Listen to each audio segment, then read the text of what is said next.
However, this time its target is no longer Fate's words, but Fengshe, who has been standing silently on the side. Just as the bird-like monster approached, Fengshe quickly wielded the long sword in his hand. A cold light flashed. He performed a cleave, chopping at the wings of the bird-like monster, sending it flying with one strike. The bird-like monster, with its wings chopped off, flew straight towards Fate's words. Fate's words, who had just struggled to get up from the ground, stood stunned in place. She quickly came to her senses and threw herself to the side, narrowly avoiding the impact of the bird-like monster.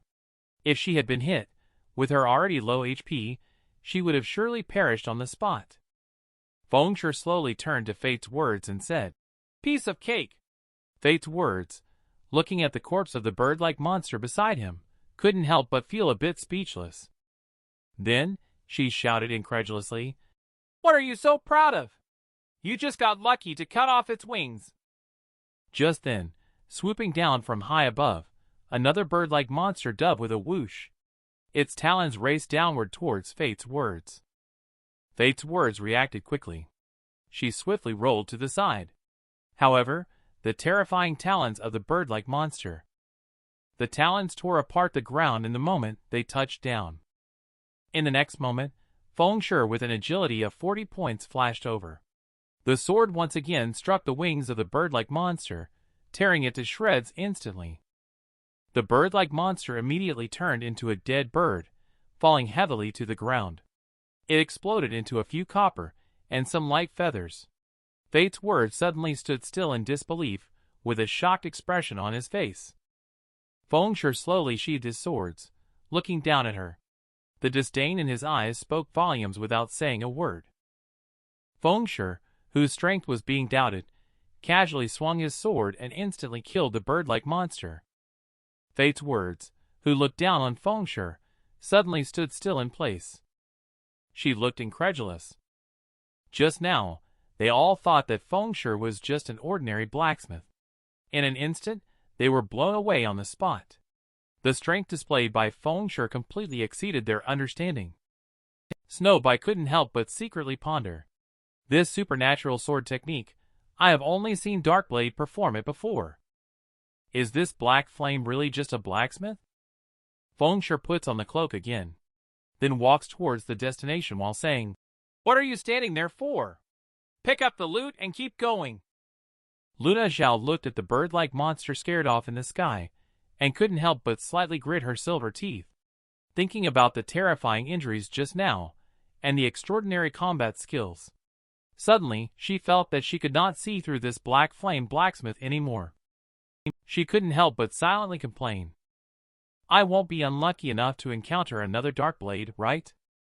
Fengshe and the others quickly arrived at Fallen Land, which turned out to be a huge pit. Inside the pit were caves and grottos everywhere.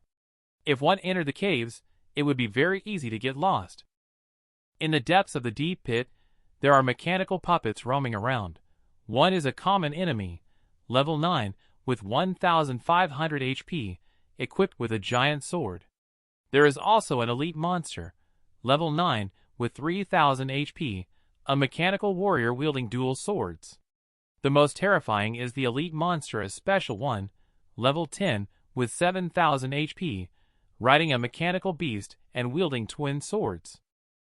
Snowbite couldn't help but furrow her brows slightly. "What quest have you taken on? It seems like you need to deal with so many powerful monsters." Fengshe responded calmly.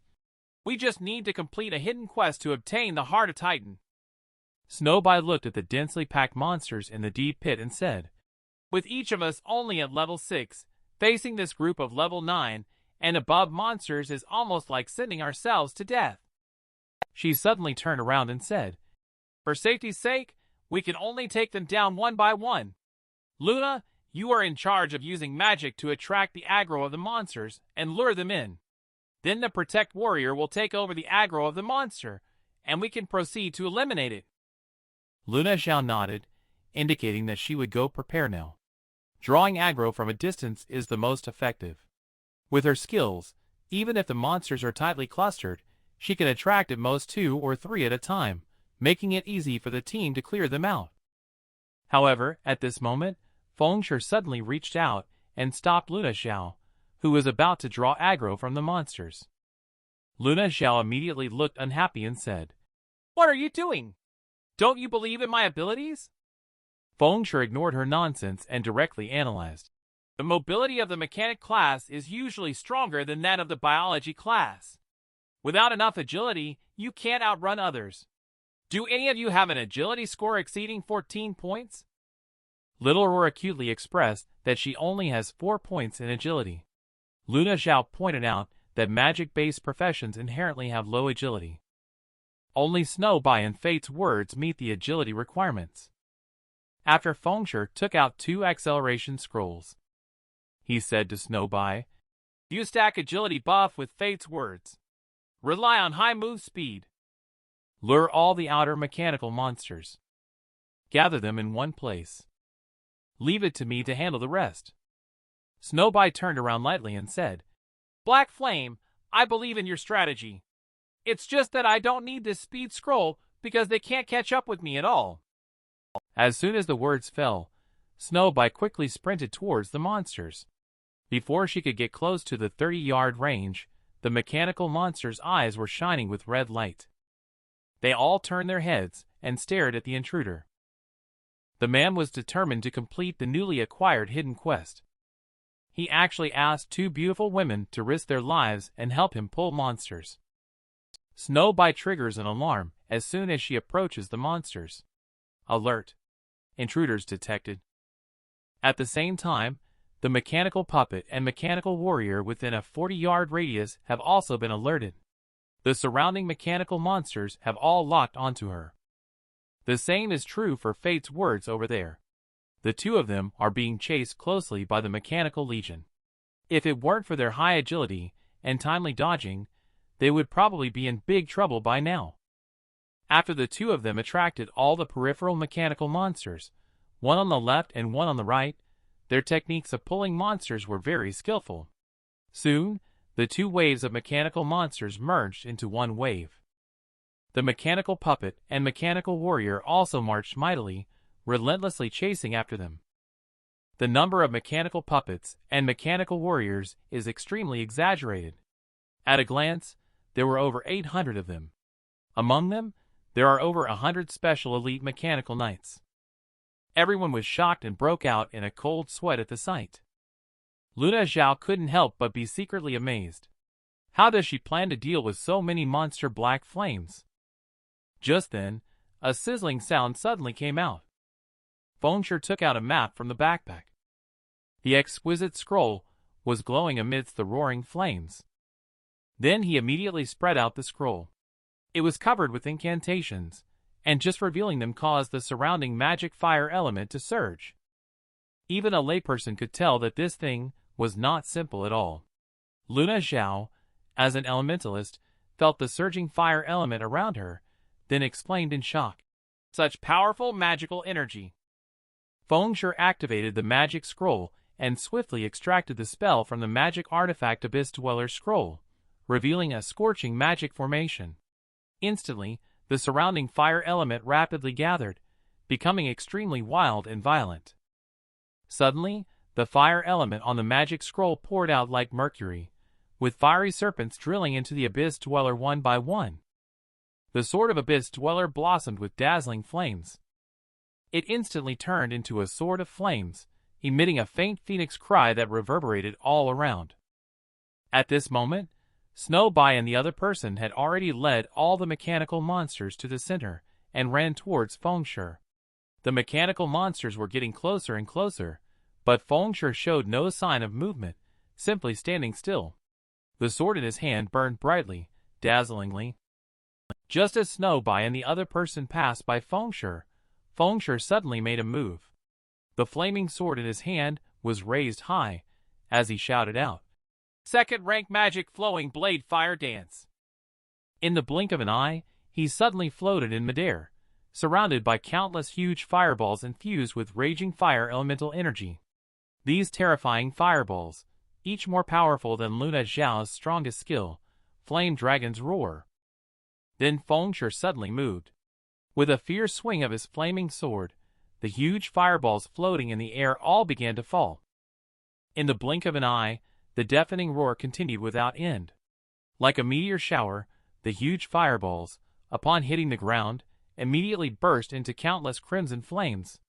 The scorching flames, like a vast sea, instantly engulfed the entire mechanical legion. Mechanical Knight with high intelligence. It immediately sensed that the situation was not good. It was somewhat horrified by this terrifying magic. Even the Mechanical Knight with an HP of up to 7,000 couldn't withstand the damage from this move. All turned into a pile of scrap metal. The entire second-rank magic has not ended. The bombing is still ongoing, turning everything within a cone-shaped area of 60 yards in front of Feng Shi into ashes. The aftermath of this second-rank magic has affected even those watching from a distance. Fate's words was directly lifted into the air. Snowbye is resisting the impact of the aftermath, while secretly feeling alarmed. Such a powerful power. Facing a swarm of hundreds of mechanical monsters attacking, Feng Shi remains calm and composed. Second-rank magic scroll, flowing blade fire dance. Directly in front of him, within a cone radius of 60 yards. Everything in that area is burned to ashes. In no time, the roaring sound of flowing blade fire dance abruptly ceased. The smoke also started to slowly dissipate. The entire area no longer has any living monsters. The ground around Feng Shi is littered with drops from the deceased mechanical monsters, in quantities that are maddeningly high. And Feng Shi's XP suddenly increased by a large margin, directly leveling up to level 6, 37%. Others have also broken through from level 5 to level 6 with an exhilarating speed. And the highest level players, Snowbye and 2 others, have directly surged to level 7. Immediately everyone began to collect the dropped items. Feng Shi, who is wealthy and outspoken, casually swept his eyes around and said, "The equipment dropped is far below the standard of what I forge.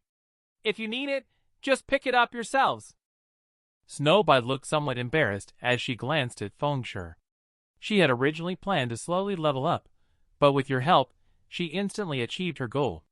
"How should I thank you?" Feng Shi responded with a faint smile, saying, "Don't thank me. Being able to safely make it here, you have also helped a lot." Snowbye said somewhat regretfully, "It's a pity that the risks of further exploration are a bit too much for our team. The rest of the way, you will have to walk alone." After Feng Shi took out a few scrolls, he said to Snowbye, "It's okay. Helping to lure the monsters has already helped me a lot. Take these scrolls back to the city. You can return faster." Luna Zhao suddenly smiled and said, "Big brother Black Flame, we are going to the level 5 team dungeon tomorrow. Why don't you join us?" Snowbye also chimed in quickly. "Indeed, with Black Flame around, the chances of clearing the level 5 team dungeon will be even higher." Feng Shi, however, very cheekily turned around and directly refused, saying, "I am very busy. Let's talk about it next time." Luna Zhao couldn't help but sigh. She never expected her warm invitation to be rejected. Snowbye, on the other hand, stared at Feng Shi's back and muttered to herself, "He truly lives up to the name Black Flame Blacksmith." Just then, a sound of ding suddenly came. A friend request from Scarlet Flame Flowing Moon appeared in front of Feng Shi. He couldn't help but feel somewhat surprised. He didn't think much about it afterward. He directly clicked the reject button. Adding too many friends could easily give something away. He didn't want others to know that Black Flame and Darkblade are the same person. Suddenly, Feng Shi heard Luna Zhao's roar behind him. How dare he reject me? Feng Shi couldn't help but secretly complain upon hearing the voice. Has he become angry out of embarrassment again? Truly worthy of being the Scarlet Flame Sorceress. Feng Shi then quickly walked towards the iron gate. He stopped in front of the tightly closed gate and began to size it up. Next, he found an old platform and inserted the broken obsidian crystal given by Blackbeard into the keyhole inside. The fortress key has been stored for nearly 1,000 years. Blackbeard also mentioned that it may not necessarily open the gates. Feng Shi turned the key in his hand nervously. Suddenly, the keyhole of the steel gate appeared. The keyhole emitted a dazzling light. On the high platform, countless energy runes began to flicker. A mysterious magic array suddenly emerged. Then two large doors slowly opened, making a creaking sound. Opened a gap big enough for one person to pass through. A few mechanical monsters lingering in the distance immediately sensed Fengshi's presence the moment the gate was opened. All surviving monsters instantly locked onto Fengshi's position and began charging rapidly toward him, the intruder. Seeing that a group of mechanical monsters was approaching, Fengshi didn't hesitate. He immediately pulled out the key without saying a word. The gate instantly stopped moving.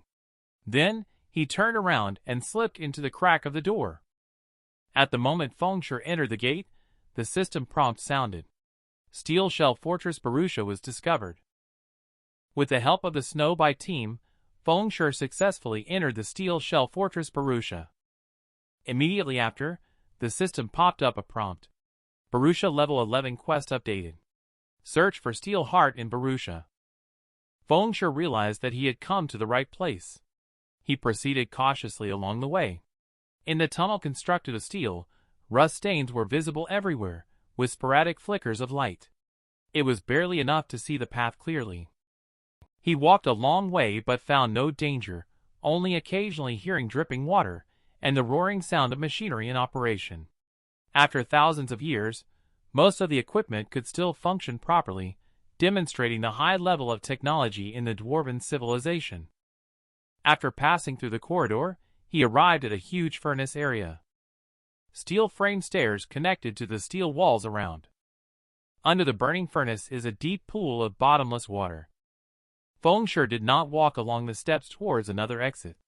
Instead, he leaped down and jumped into the pool. During the descent, he quickly activated gravity release. Instantly, his speed dropped sharply. He descended slowly like a feather. While falling, Fengshi suddenly saw a passage on the steel wall that could barely accommodate one person going in and out. This was not mentioned in the data from the previous life. Curiously, he floated over slowly. Soon, he landed at the entrance of the hidden passage. And not far away, there was a large iron box made of steel.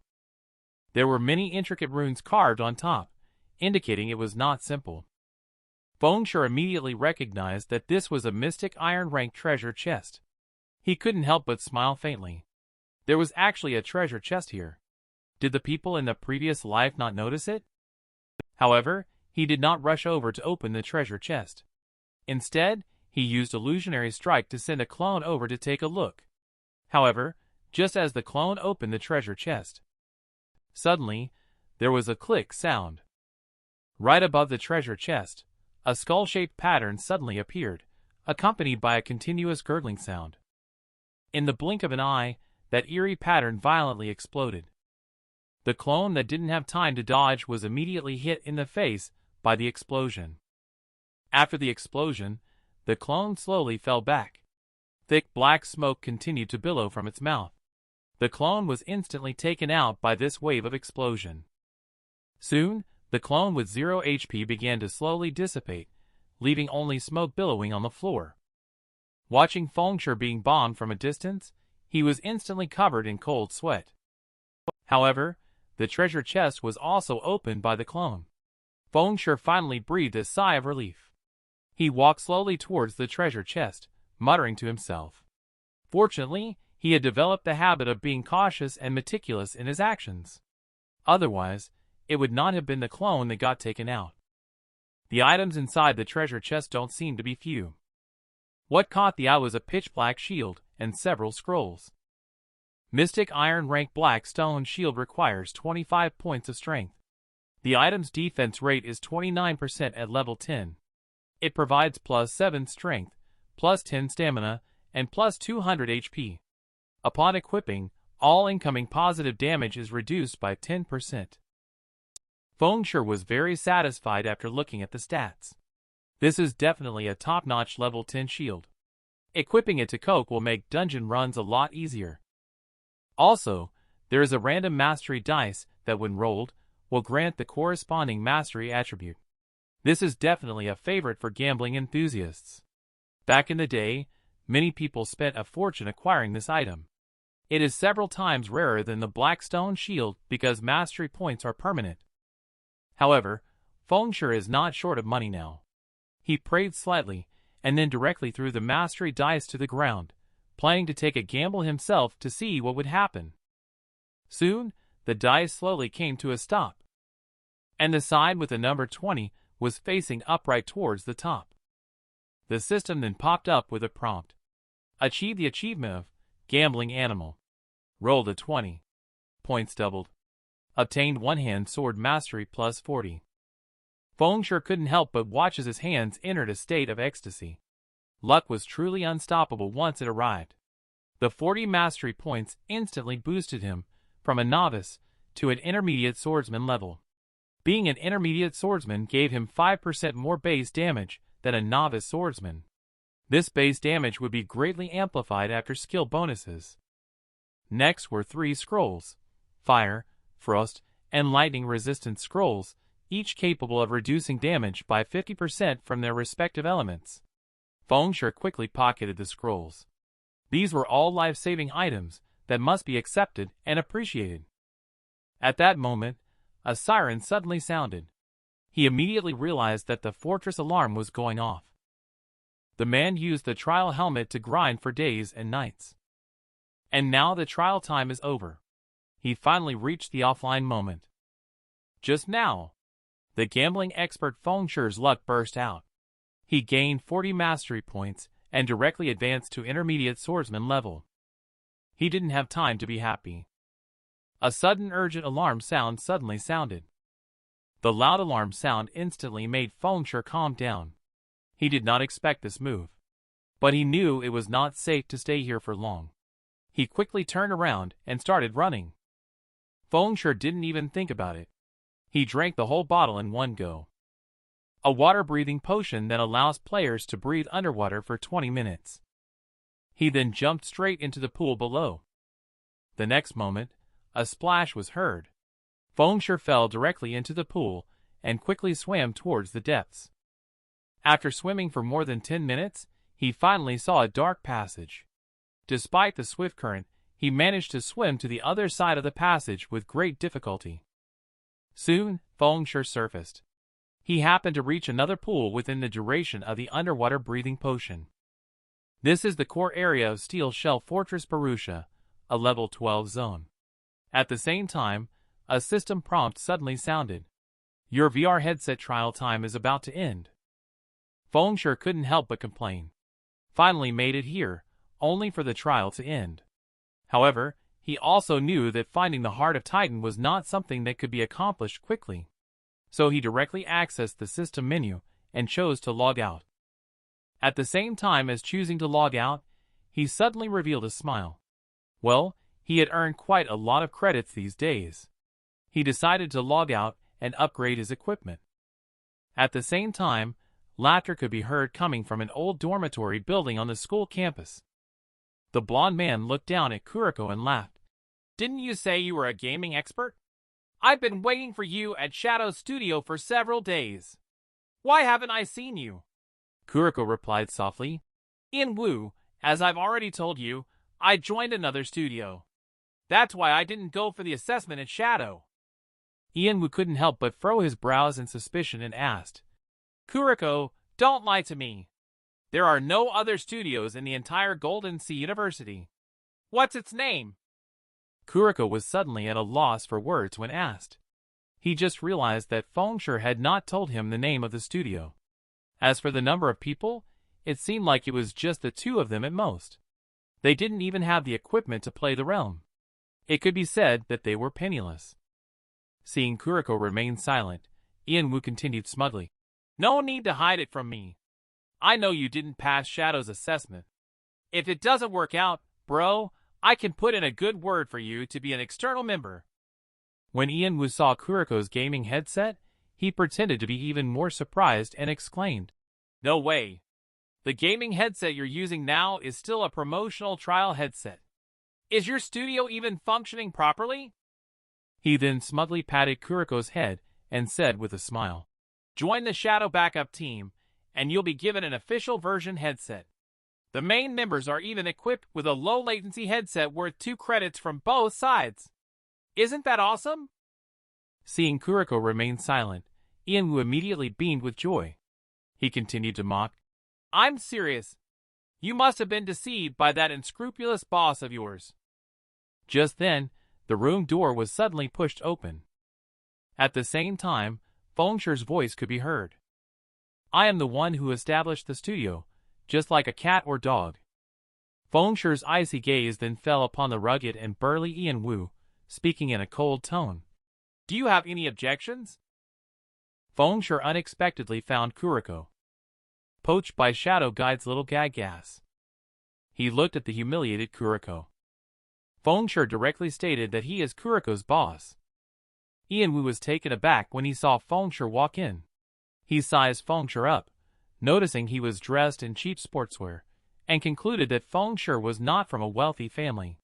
Disdain reflected in his eyes. Feng, huh? I didn't know Golden Sea University had someone like you. Ian-Woo burst into laughter right away. Indeed, everyone thinks they can open a studio nowadays, not even considering their own capabilities. It's as if opening a studio is just a casual matter. Don't make me laugh. Someone who can't even afford a helmet is dreaming of opening a studio. He then continued to poke Fengsher's head with his fingers mockingly. Do you know how big our Shadow studio is? Do you know who is in charge of the back end in our studio? Do you know how much investment our studio has? We still need to poach from that insignificant studio of yours. Next moment, Fengsher suddenly reached out his hand. With a snap, he tightly grabbed that annoying finger, immediately followed by a clicking sound. Ian-Woo immediately squatted down and howled in agony. Fuck. It's broken. Fengsher, on the other hand, looked down from above and said coldly, Do you know my identity now? Fengsher then gave Kuriko a reassuring look. He smiled lightly and said, Kuriko, the items have arrived. He gestured for the deliverman outside the door to bring in the items.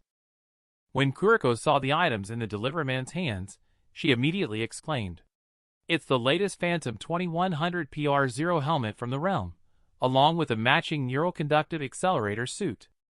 Kuriko exclaimed joyfully with a big smile. Oh, this is too luxurious. Fengsher, however, did not explain much.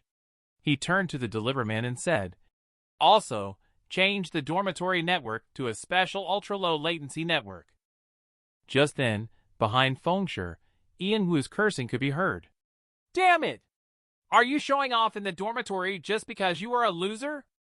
He quickly got up and yelled angrily at Fengsher. You think you're great just because you have money. Be careful, I'll tell our boss Shadow. And Kuriko sneered at this incompetence and anger. He threw his arm around Fengsher's shoulder and laughed heartily. Shadow is just a little brother in front of the body-devouring serpent. Feng in my family is someone that Snowbye from the body-devouring serpent is interested in. Ian-Woo couldn't help but be shocked when he heard that. As someone capable of joining Shadow as an official member, he naturally knew what the body-devouring serpent represented. That's a top-tier guide in the gaming world.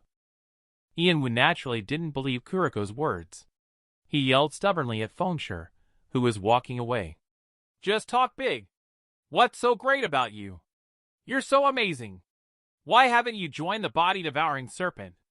Otherwise, what would you be doing out here playing the role of a studio boss? But Feng acted as if he hadn't heard anything. These little gags couldn't catch his attention. After all, he used to be the president of Shadow in his past life. Ian-Woo saw that Feng remained silent and was about to leave. He gritted his teeth and quickly asked, Tell me, what's the name of your studio? Ian-Woo from Shadow Guide arrogantly came to poach Kuriko, but he suffered a severe finger injury from Fengsher's forceful intervention.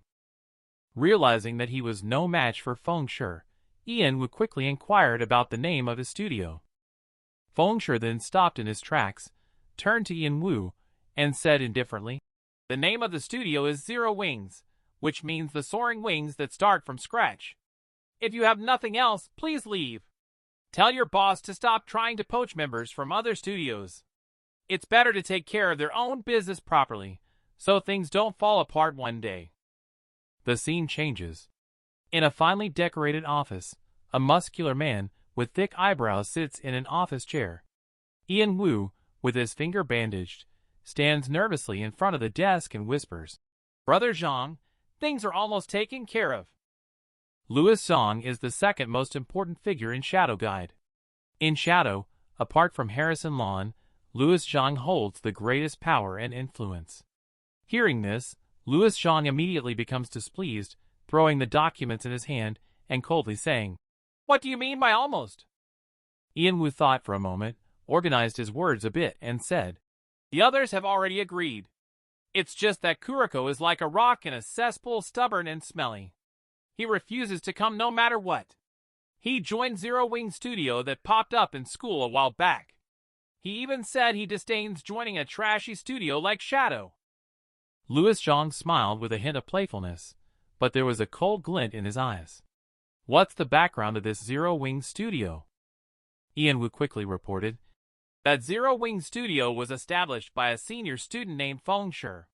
"I heard that the studio has nothing at the moment, not even gaming equipment, which they just bought today. He also asked me to pass on a message.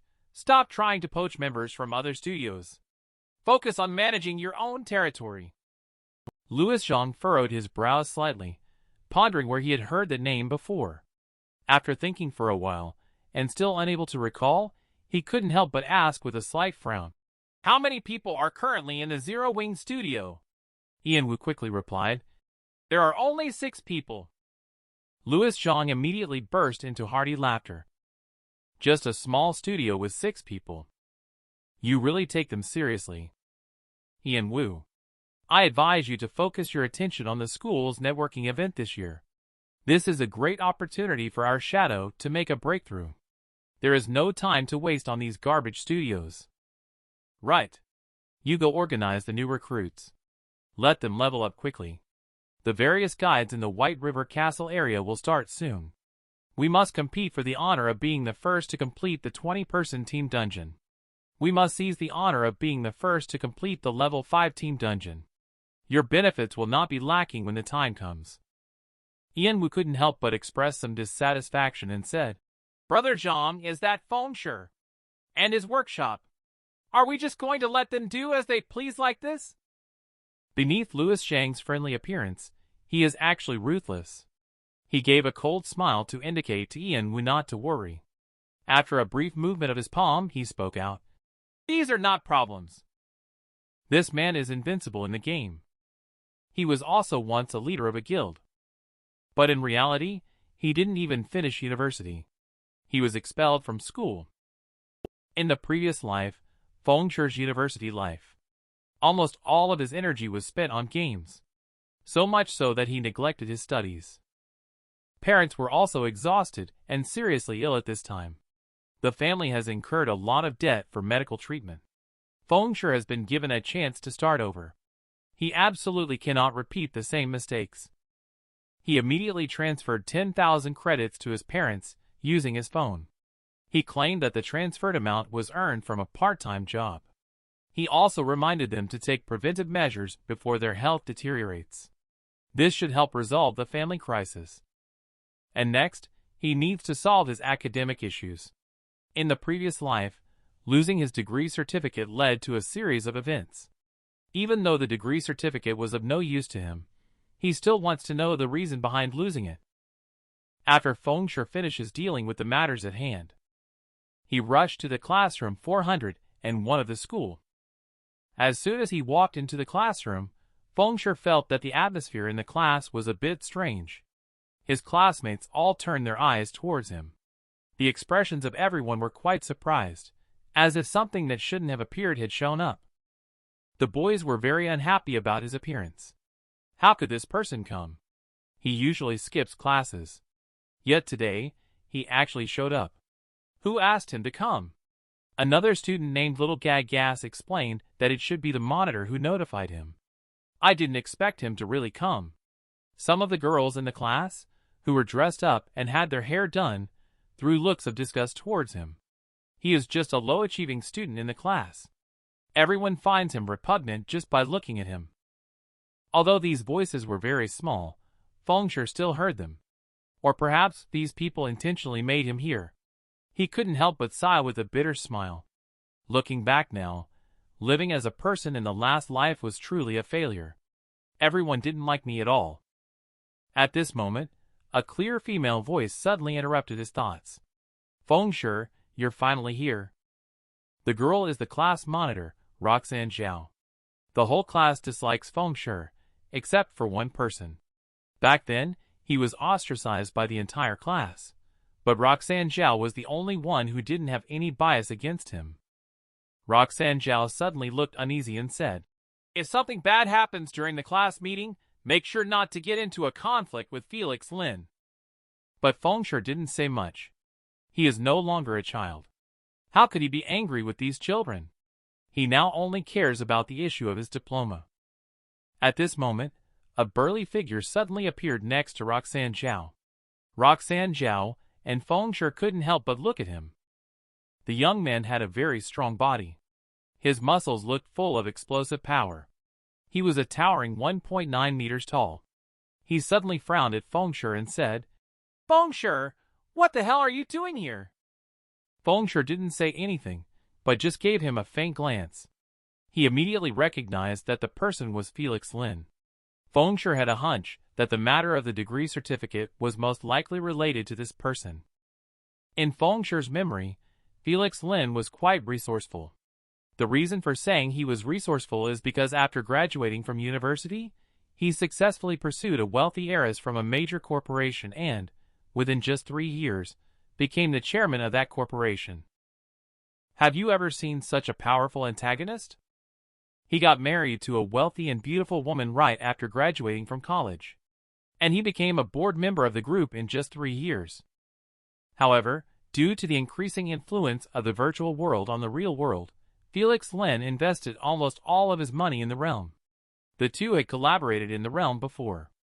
Although Felix Lin helped Shadow make a lot of money, he made even more for himself. At the same time, he also cultivated many talented subordinates. Later, somehow, he managed to get close to another top guide and abandon Shadow. Fengshe couldn't help but secretly analyze. He was so sure that I wouldn't come to this class reunion, so he joined forces with others at this reunion to prevent me from continuing my studies. This was also the turning point in my last life that led my life into an abyss. After much deliberation, Fengshe coldly said, "I will hold the class reunion. Is that all right?" Upon hearing this, Felix Lin immediately showed a dissatisfied expression. He was the pride of the class. How dare this underachiever speak to him in such a tone? Immediately following, Felix Lin domineeringly spoke up. "There's no need for any class meeting. Let's get straight to the point. Everyone knows that I am passionate about martial arts competitions. My academic performance is not ideal. Therefore, I would like to ask everyone here to hand over your degree certificates to me. Let me graduate smoothly." The candidate for this position will be chosen by everyone's vote. What do you all think? The classmates stood up one after another with smirks on their faces and loudly expressed support for this proposal. Following that, Felix Lin looked smugly at Fengshe and said, "I have a nomination. Fengshe, since you don't come to school anyway, the degree certificate should be of no use to you." Upon hearing this, anger surged in Fengshe's heart. He thought he was foolish in his past life to have collaborated with Felix Lin. But in this lifetime, he wouldn't make the same mistake. If Felix Lin wanted to cause trouble for him, he wouldn't hold back. At this moment, various voices of approval were heard non-stop. "That's right. Whether Fengshe attends university or not makes no difference. Brother Felix is the fighting champion and contributes to the class's honor. The decision should be in favor of Brother Felix, so it's Fengshe." However, Fengshe showed a trace of a cold smile. This script is exactly the same as the one in the previous life. The reason I am here now is to prevent Felix Lin's conspiracy from succeeding and reshape my destiny. Roxanne Zhao, though a bit timid, still spoke up. "How can things be decided like this? Felix Lin immediately scolded her. "Shut up! Who asked you? Fengshe, this is a decision for the whole class. Do you agree?" Fengshe calmly replied without looking back. "I do not agree." Suddenly, the whole class fell into silence. Nobody had expected Fengshe, who was often bullied by students from other classes, to rebel. Felix Lin's reaction was too unusual. Next, Felix Lin's angry shout rang out. "Say it again, mother asterisk asterisk asterisk." At the same time, Felix Lin raised his fist high and charged towards Fengshe. However, Fengshe remained unfazed, even revealing a mysterious smile. Next, a muffled sound of impact rang out. The charging Felix Lin was directly thrown over Fengshe's shoulder with a swift move. He was slammed heavily onto the ground. The whole class was instantly stunned by this scene, unable to close their mouths. They never expected that slender and weak Fengshe could defeat him with just one move. As the school's fighting champion, Felix Lin easily flipped him to the ground. Roxanne Zhao didn't react at all. She was shocked to look at the not-so-tall Fengshe only after she opened her eyes. She was a bit strange. When did Fengshe become so manly? Fengshe's eyes were locked onto Felix Lin, with a sudden sense of killing intent spreading. Then came his cold voice. "I said get lost, Felix Lin." This thin and weak man is obsessed with playing virtual games day and night. But he remains unfazed when facing the attack of the school-level martial arts champion. He simply moves to the side and casually flicks his hand. He then fiercely smashes the martial arts champion to the ground. Felix Lin was just thrown over the shoulder by the weak Fengshe, and he slumped to the ground, eyes glazed over and unconscious. Suddenly, the whole class fell into silence. No one expected Fengshe, who was often bullied by students from other classes, to actually resist Felix Lin and even knock him unconscious. Fengshe just brushed it off with indifference, as if saying, "School-level fighting champion, nothing more." At this moment, a sudden cry came from outside the door. Little Felix was beaten by someone. A tall and burly young man with black hair was staring coldly at Fengshe, accompanied by a sexy and charming girl in a short dress. The tall and burly young man with black hair is Flame Tiger, whose real name is Tiger Zhou. He is also a senior student like Fengshe. He is skilled in martial arts. The seductive girl next to Tiger Zhou is someone he knows as well. Her name is Sophia Qin, who was once his classmate in high school and a beloved girl in the class. Fengshe didn't expect to run into his old acquaintance Flame Tiger right after logging out of the game. Not long ago, the two had a fierce battle in the game. After glancing at the two, Fengshe couldn't help but furrow his brows slightly. It seems like Tiger Zhou and him are destined to meet again. In their previous lives, Fengshe worked at Shadow's studio, where Tiger Zhou arranged many boring tasks for him, slowing down his progress in the early stages of the realm. Just then, Sophia Qin happened to see Fengshe and her expression immediately soured. She couldn't help but exclaim in surprise, "You're Fengshe! You come back to school!" Tiger Zhou, upon hearing this, couldn't help but ask in astonishment, "Do you know him?" Fengshe grinned at the words and explained, "It's my ex-girlfriend Sophia Qin. I didn't expect you to have found a new love interest recently." Tiger Zhou's face darkened uncontrollably, feeling extremely angry inside. Damn it! He had been stripped of his position as the team captain in the online game because of Dark Blade. Now he was extremely annoyed. And now Fengshe suddenly showed up here, which made the situation even worse.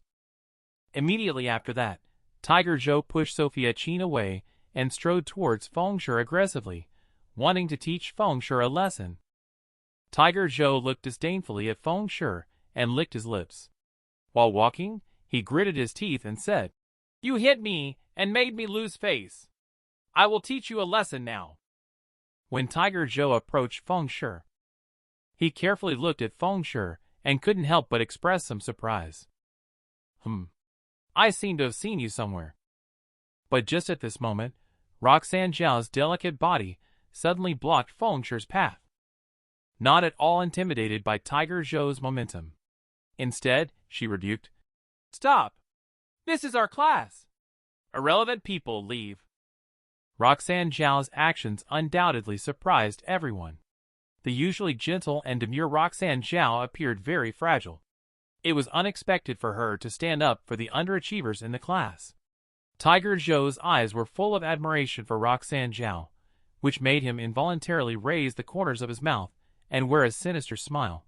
He reached out to touch Roxanne Zhao's face and smiled. But the wandering hand did not touch Roxanne Zhao. The hand was suddenly held down by another hand. Roxanne Zhao did not react at all. She looked at Feng Shi's suddenly extended hand in shock. The man who feels uncomfortable all over if he doesn't play games for a day. He actually plays games during updates. He has nothing to do and goes to challenge the city-level martial arts champion. Just now, Feng Shi grabbed Tiger Zhou's salty pig hand as soon as he reached out. He took a step forward and blocked Roxanne Zhao behind him. Then he looked at Tiger Zhou and calmly said, "Since you want to spar, I can agree. But just sparring isn't very interesting. Why not add some stakes?"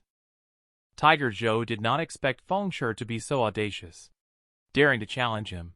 He immediately became furious and glared at Feng Shi with a smile of anger. "You boy actually dared to challenge me. That's interesting. I'll put up 1,000 credits as stakes. If you win, the 1,000 credits will be yours. If you lose, you have to kneel and apologize to me, as well as compensate me with 1,000 credits. Do you dare to agree?" Upon hearing this, Feng Shi shook his head and sneered. "Such a petty stake. You can say that with a straight face. Add another 0. Sophia Qin on the side couldn't help but exclaim, "Can your family afford 10,000 credits?" She knew Feng Shi's family background. Feng Shi couldn't even afford 1,000 credits, yet dared to up the stakes. Seems like asking for trouble. Looks like he's truly lost his mind. Upon hearing this, Feng Shi grinned and directly took out his phone to check his balance. "This small amount of money is a piece of cake for me." Tiger Zhou did not expect that Feng Shi was actually a hidden nouveau riche, and he was about to teach a lesson to the slim and weak Feng Shi. It was like using a sledgehammer to crack a nut. He couldn't help but feel secretly pleased. This sum of money is not a small figure. It's easy to win against this small, weak opponent. Soon, everyone arrived at the combat arena established by the school. The two signed a contract under the supervision of the mainframe.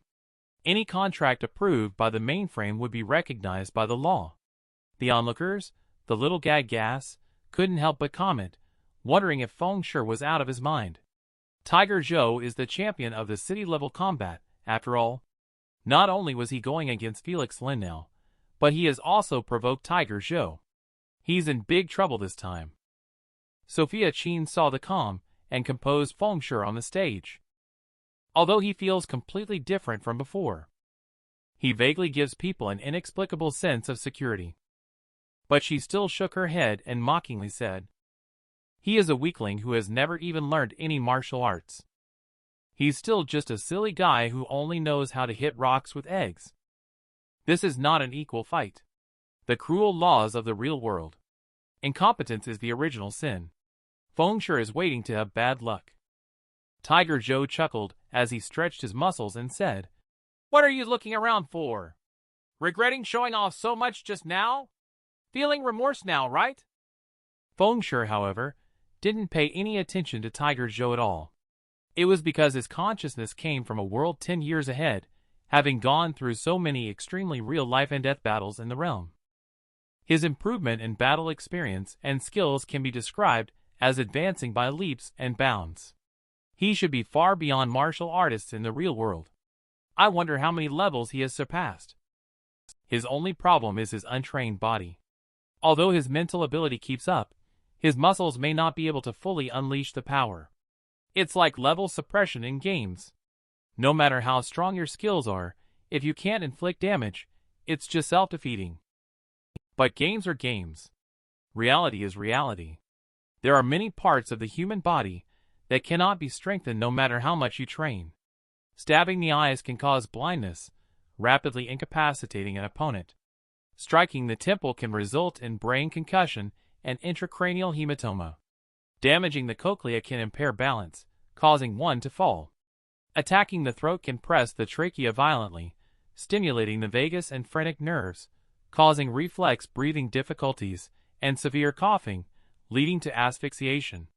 Striking the testicles can produce intense pain, swiftly breaking an opponent's will to fight. The aforementioned body parts are weaknesses that will cause real harm regardless of training level. Even someone like Feng Shi, who lacks power training, can still use these methods to swiftly end a match. When Tiger Joe saw Feng Shi's mocking smile, he immediately shouted in anger, "I'll make you stop smiling. Watch how I deal with you." With that, he rushed towards Feng Shi and slapped him across the face, intending to humiliate him. This man has been fighting bloody battles in the virtual world for 10 years. He possesses combat experience that is countless times richer than an ordinary fighter. The current real-life fighting champion actually wants to have a real fight with him.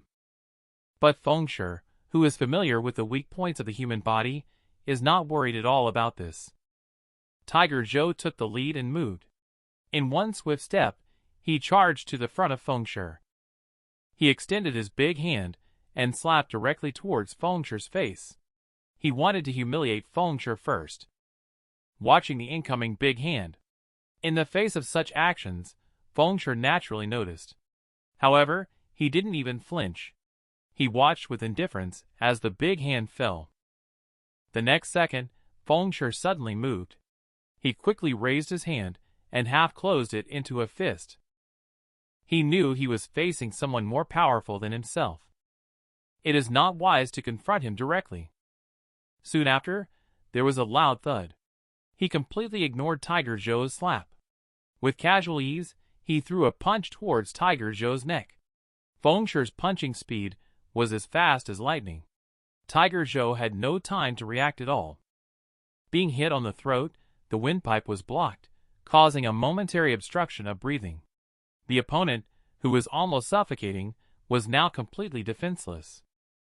Feng Shi's punch hit Tiger Joe on the throat. Tiger Joe immediately felt his vision blur, experiencing a sensation of struggling to breathe and feeling weakness throughout his body. Though he had a fierce expression just a moment ago, now he could only cover his throat in pain. After Tiger Joe slightly regained his composure, he looked incredulous and asked, "How did you manage to do that?"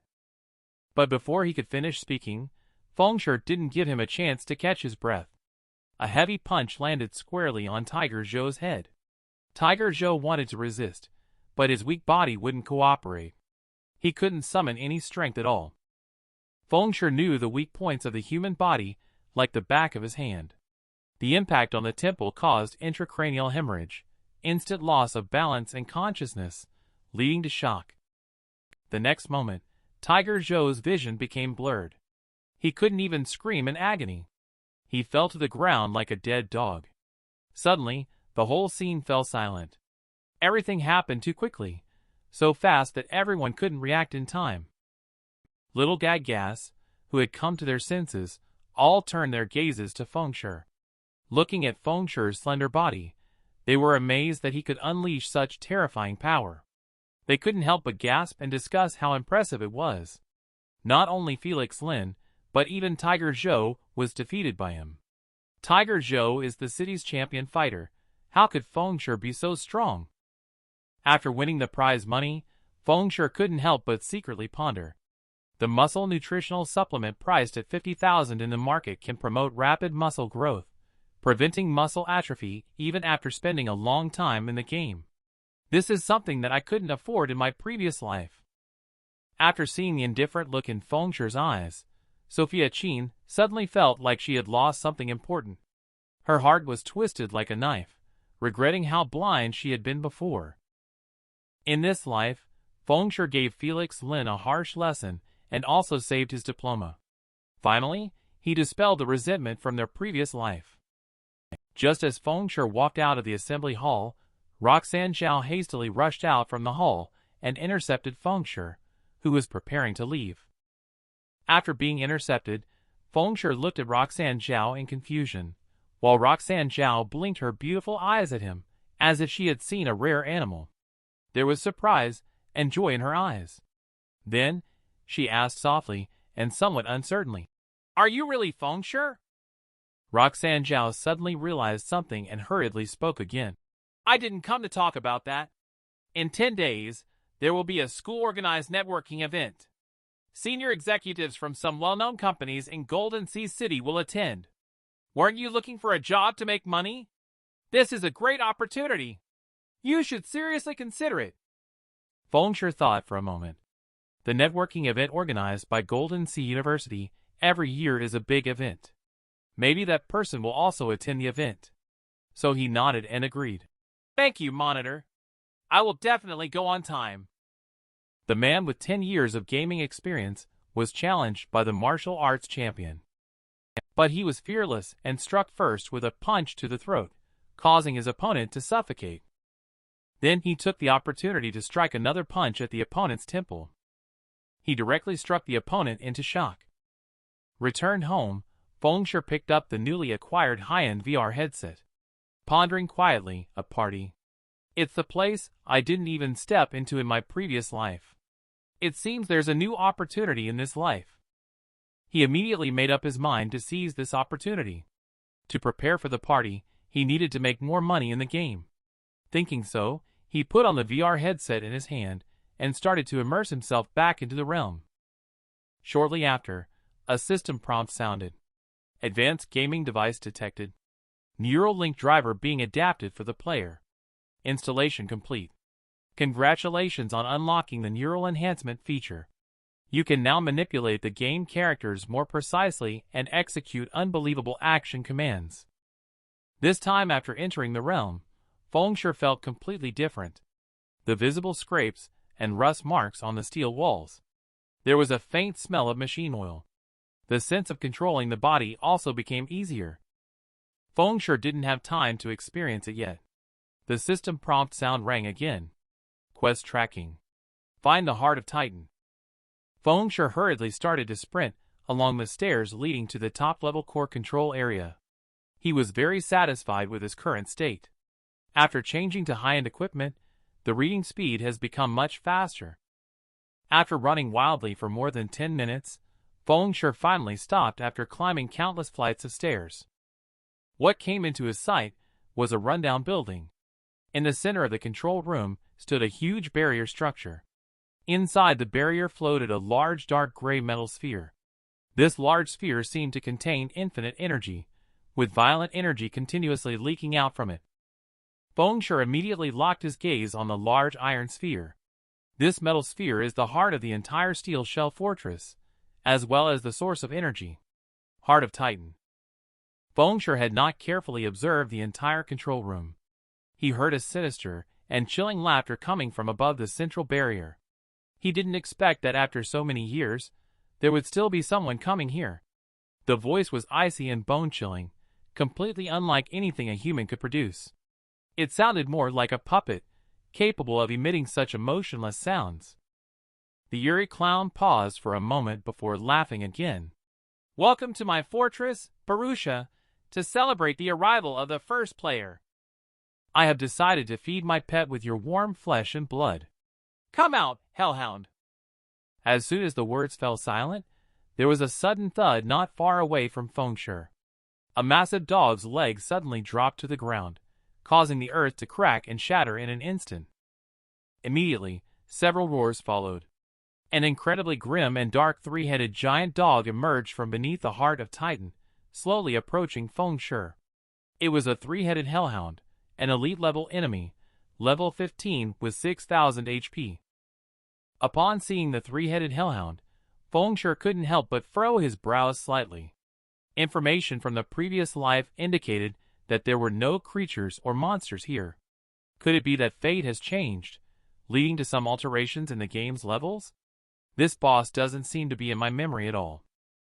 As the three-headed hellhound approaches, Feng Shi feels the surroundings becoming unusually hot. He drew his sword directly and calmly said, as the hellhound approached slowly, "Let's just do it. Take it out directly." The man finally arrived at the quest location after a long and difficult journey. he found himself greeted by a level 15 elite boss, the three-headed hellhound. Although this boss did not exist in his past life's memory, he was confident and fully prepared to take it down. In the stare-down between both sides, Hellhound remained the dominant force. Naturally, it wouldn't wait any longer. It suddenly opened its fierce canine mouth, and the surrounding magic fire element immediately surged. A scorching energy ball quickly took shape in its mouth. Following that, the head at the center of Hellhound let out a furious roar. The fully powered flame breath in its mouth shot towards Fengshe rapidly. The raging pillar of flames immediately caused the temperature in the surroundings to soar abruptly. In the blink of an eye, flame breath landed with a bang. The raging flames had already spread out in all directions. The location where Fengshe was immediately got covered by the flames. At the same time, Fengshe had already used gravity release and illusionary strike, leaping into the air holding up his sword. He couldn't help but secretly plan. First, release gravity release to dodge its attack. Then use illusionary strike to cut off a few hundred HP. It should be no problem. However, just at this moment, the other dog head suddenly opened its mouth wide. An extremely cold energy quickly brewed within its mouth. The temperature around plummeted abruptly as a result. Fengshe, who was suspended in midair, had nowhere to hide at this moment. Seeing the situation, he couldn't help but frown. There's still a hidden card. This is bad. Was gravity release used too early? The next moment, a gush of frost surged out. Fengshe was immediately struck directly by frost roar. The icy air instantly covered his whole body. He immediately felt a bone-piercing cold. As the energy dissipated, Fengshe struggled to move his body, and couldn't help but feel that something was not right. He just lost 30% HP in one hit. And he also got the frozen debuff.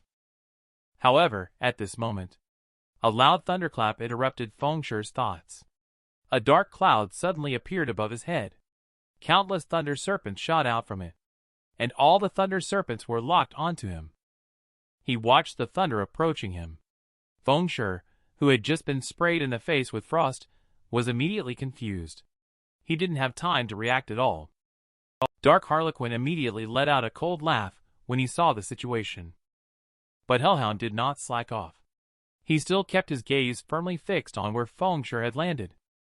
As the smoke cleared, two light swords were seen floating beside Fengshe. Although he was in a sorry state at the moment, he managed to survive this wave of fierce attacks. Dark Harlequin immediately let out a mocking laugh. He's still alive. What a tough guy, just like a cockroach. Fengshe couldn't help but stare at the three-headed hellhound while analyzing quietly in his heart. The three heads not only coordinate well, they are all using high-range, high-power attribute skills. If I hadn't released it just in time, the newly learned heaven-defying sword would probably have been blasted into ashes by now. The boss three-headed hellhound is really powerful. At that moment, Dark Harlequin suddenly raised his hand and grinned. You rely on those few swords to save your life, don't you? It's quite troublesome. Let me help you get rid of them. Advance to spell, scatter them away. The moment the words fell, the lightsabers floating beside Fengshe quickly dissipated. The heaven-defying sword was dispelled and disabled in this battle. Fengshe's heart suddenly felt immense pressure. At this point, he had almost used up all of his life-saving skills, revealing all of his cards. This is a three-headed hellhound with three different elemental attacks. Fengshe faced its frenzied onslaught.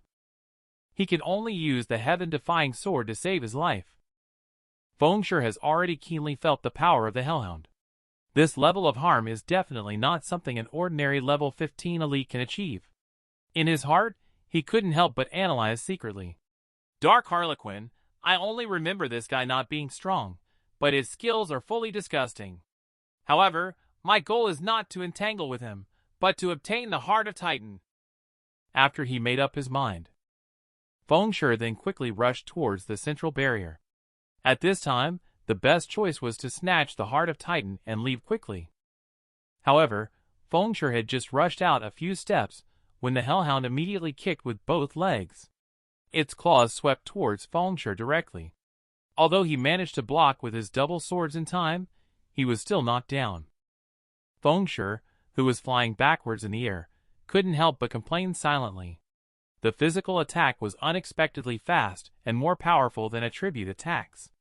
This single blow at least took away 60% of his HP. Fengshe had just landed and hadn't even stabilized his posture when the hellhound opened its big mouth, spewing out scorching flames that engulfed the area around him, leaving him with nowhere to hide. Immediately after that, the dense fireballs came crashing down. Fengshe gritted his teeth and quickly turned around to flee for his life. The fierce attack of the hellhound had already firmly suppressed him. He couldn't get anywhere near the heart of Titan. Dark Harlequin instantly flashed a cold smile upon seeing the situation. It's really annoying to have someone jumping around like that. Let's see how you deal with this move. Frost Nova.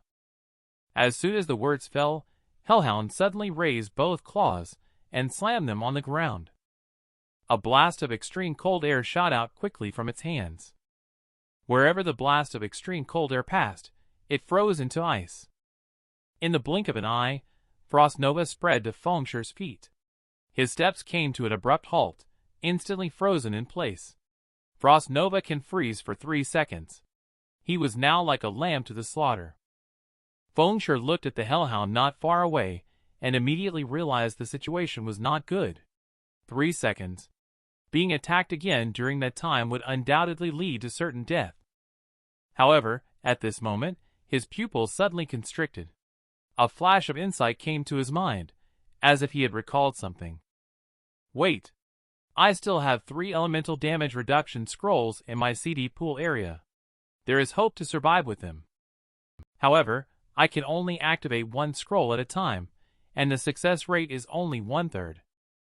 Soon after, Fengshe took out a dark gray magic scroll from his backpack. He gently pinched it open and said, "Use elemental damage reduction scroll." While Dark Harlequin sneered at the sight. "I didn't expect you actually obtained these items. But do you know which one to use? If you use it incorrectly, you could die." Immediately following, Dark Harlequin suddenly raised both hands high. He ordered Hellhound to take out Fengshe. The dog head on the far right instantly showed a fierce light, staring intently at the frozen Fengshe. The next moment, a fierce thunderbolt crashed down. However, a sudden elemental light shield appeared on Fengshe's body, directly blocking the attack. On the scroll in his hand, there was prominently written the word, "Thunder." He couldn't help but sarcastically remark, "It seems like I made the right choice after all." Dark Harlequin, on the other hand, coldly chuckled without a hint of panic. "You just got lucky," he said. "You actually managed to guess right." Fengshe, on the other hand, dismissed it with a sneer. "Next, you'll find out whether I'm just lucky or not." Dark Harlequin was surprised at the words. He couldn't help but feel somewhat surprised by Fengshe's confidence. And Fengshe, faced with the approaching dog claws, remained calm. The next move was indeed a physical strike. Gravity Release's cooldown just finished in time. The next moment, the Hellhound's dog claws landed heavily on the ground, directly smashing down on Fengshe's position. However, Fengshe decisively unleashed Gravity Release and quickly jumped up to dodge this claw. Dark Harlequin looked at Fengshe, who was charging straight towards her. He immediately panicked. "What are you going to do? Don't come over here." Fengshe immediately revealed a smug smile at the sight. "Do you want me to tell you what your beloved dog's next move is? This is a move that can be used separately. Hellhound with the elements of fire, thunder, and ice attacking." After experiencing a fierce battle, Fengshe finally figured out its moves, and used the scroll obtained from the treasure chest to become immune to the attack. After avoiding the attack, he proceeded. He leaped directly and charged towards the owner of the Hellhound. Later, Fengshe took out a scroll from his backpack and suddenly grinned. "Since you are so fond of your beloved dog, why not experience its skills firsthand?" The next moment, Fengshe directly used a skill that can reduce damage by 50%. The fire element resistance scroll has been used up. And behind him, the fierce hellhound with its ferocious dog head is brewing a fire-based skill madly. Dark Harlequin looked at the oncoming Fengshe in shock. He never expected that Fengshe could actually figure out the hellhound's attacking sequence. Then, a roar followed. The hellhound's fire attack directly hit Fengshe and Dark Harlequin. The raging flames instantly completely engulfed Dark Harlequin. After Fengshe landed, the system immediately sounded a prompt. Most of the fire elemental damage has been neutralized, making him secretly relieved. The three-headed hellhound's attack mechanism follows. Fire, ice, lightning, and physical methods continue to cycle. As long as one knows the attribute of the previous move, one can guess the countermeasure for the next move. However, at this moment, a roar suddenly came from behind Fengshe. Upon hearing this, he couldn't help but be startled and quickly turned around to look.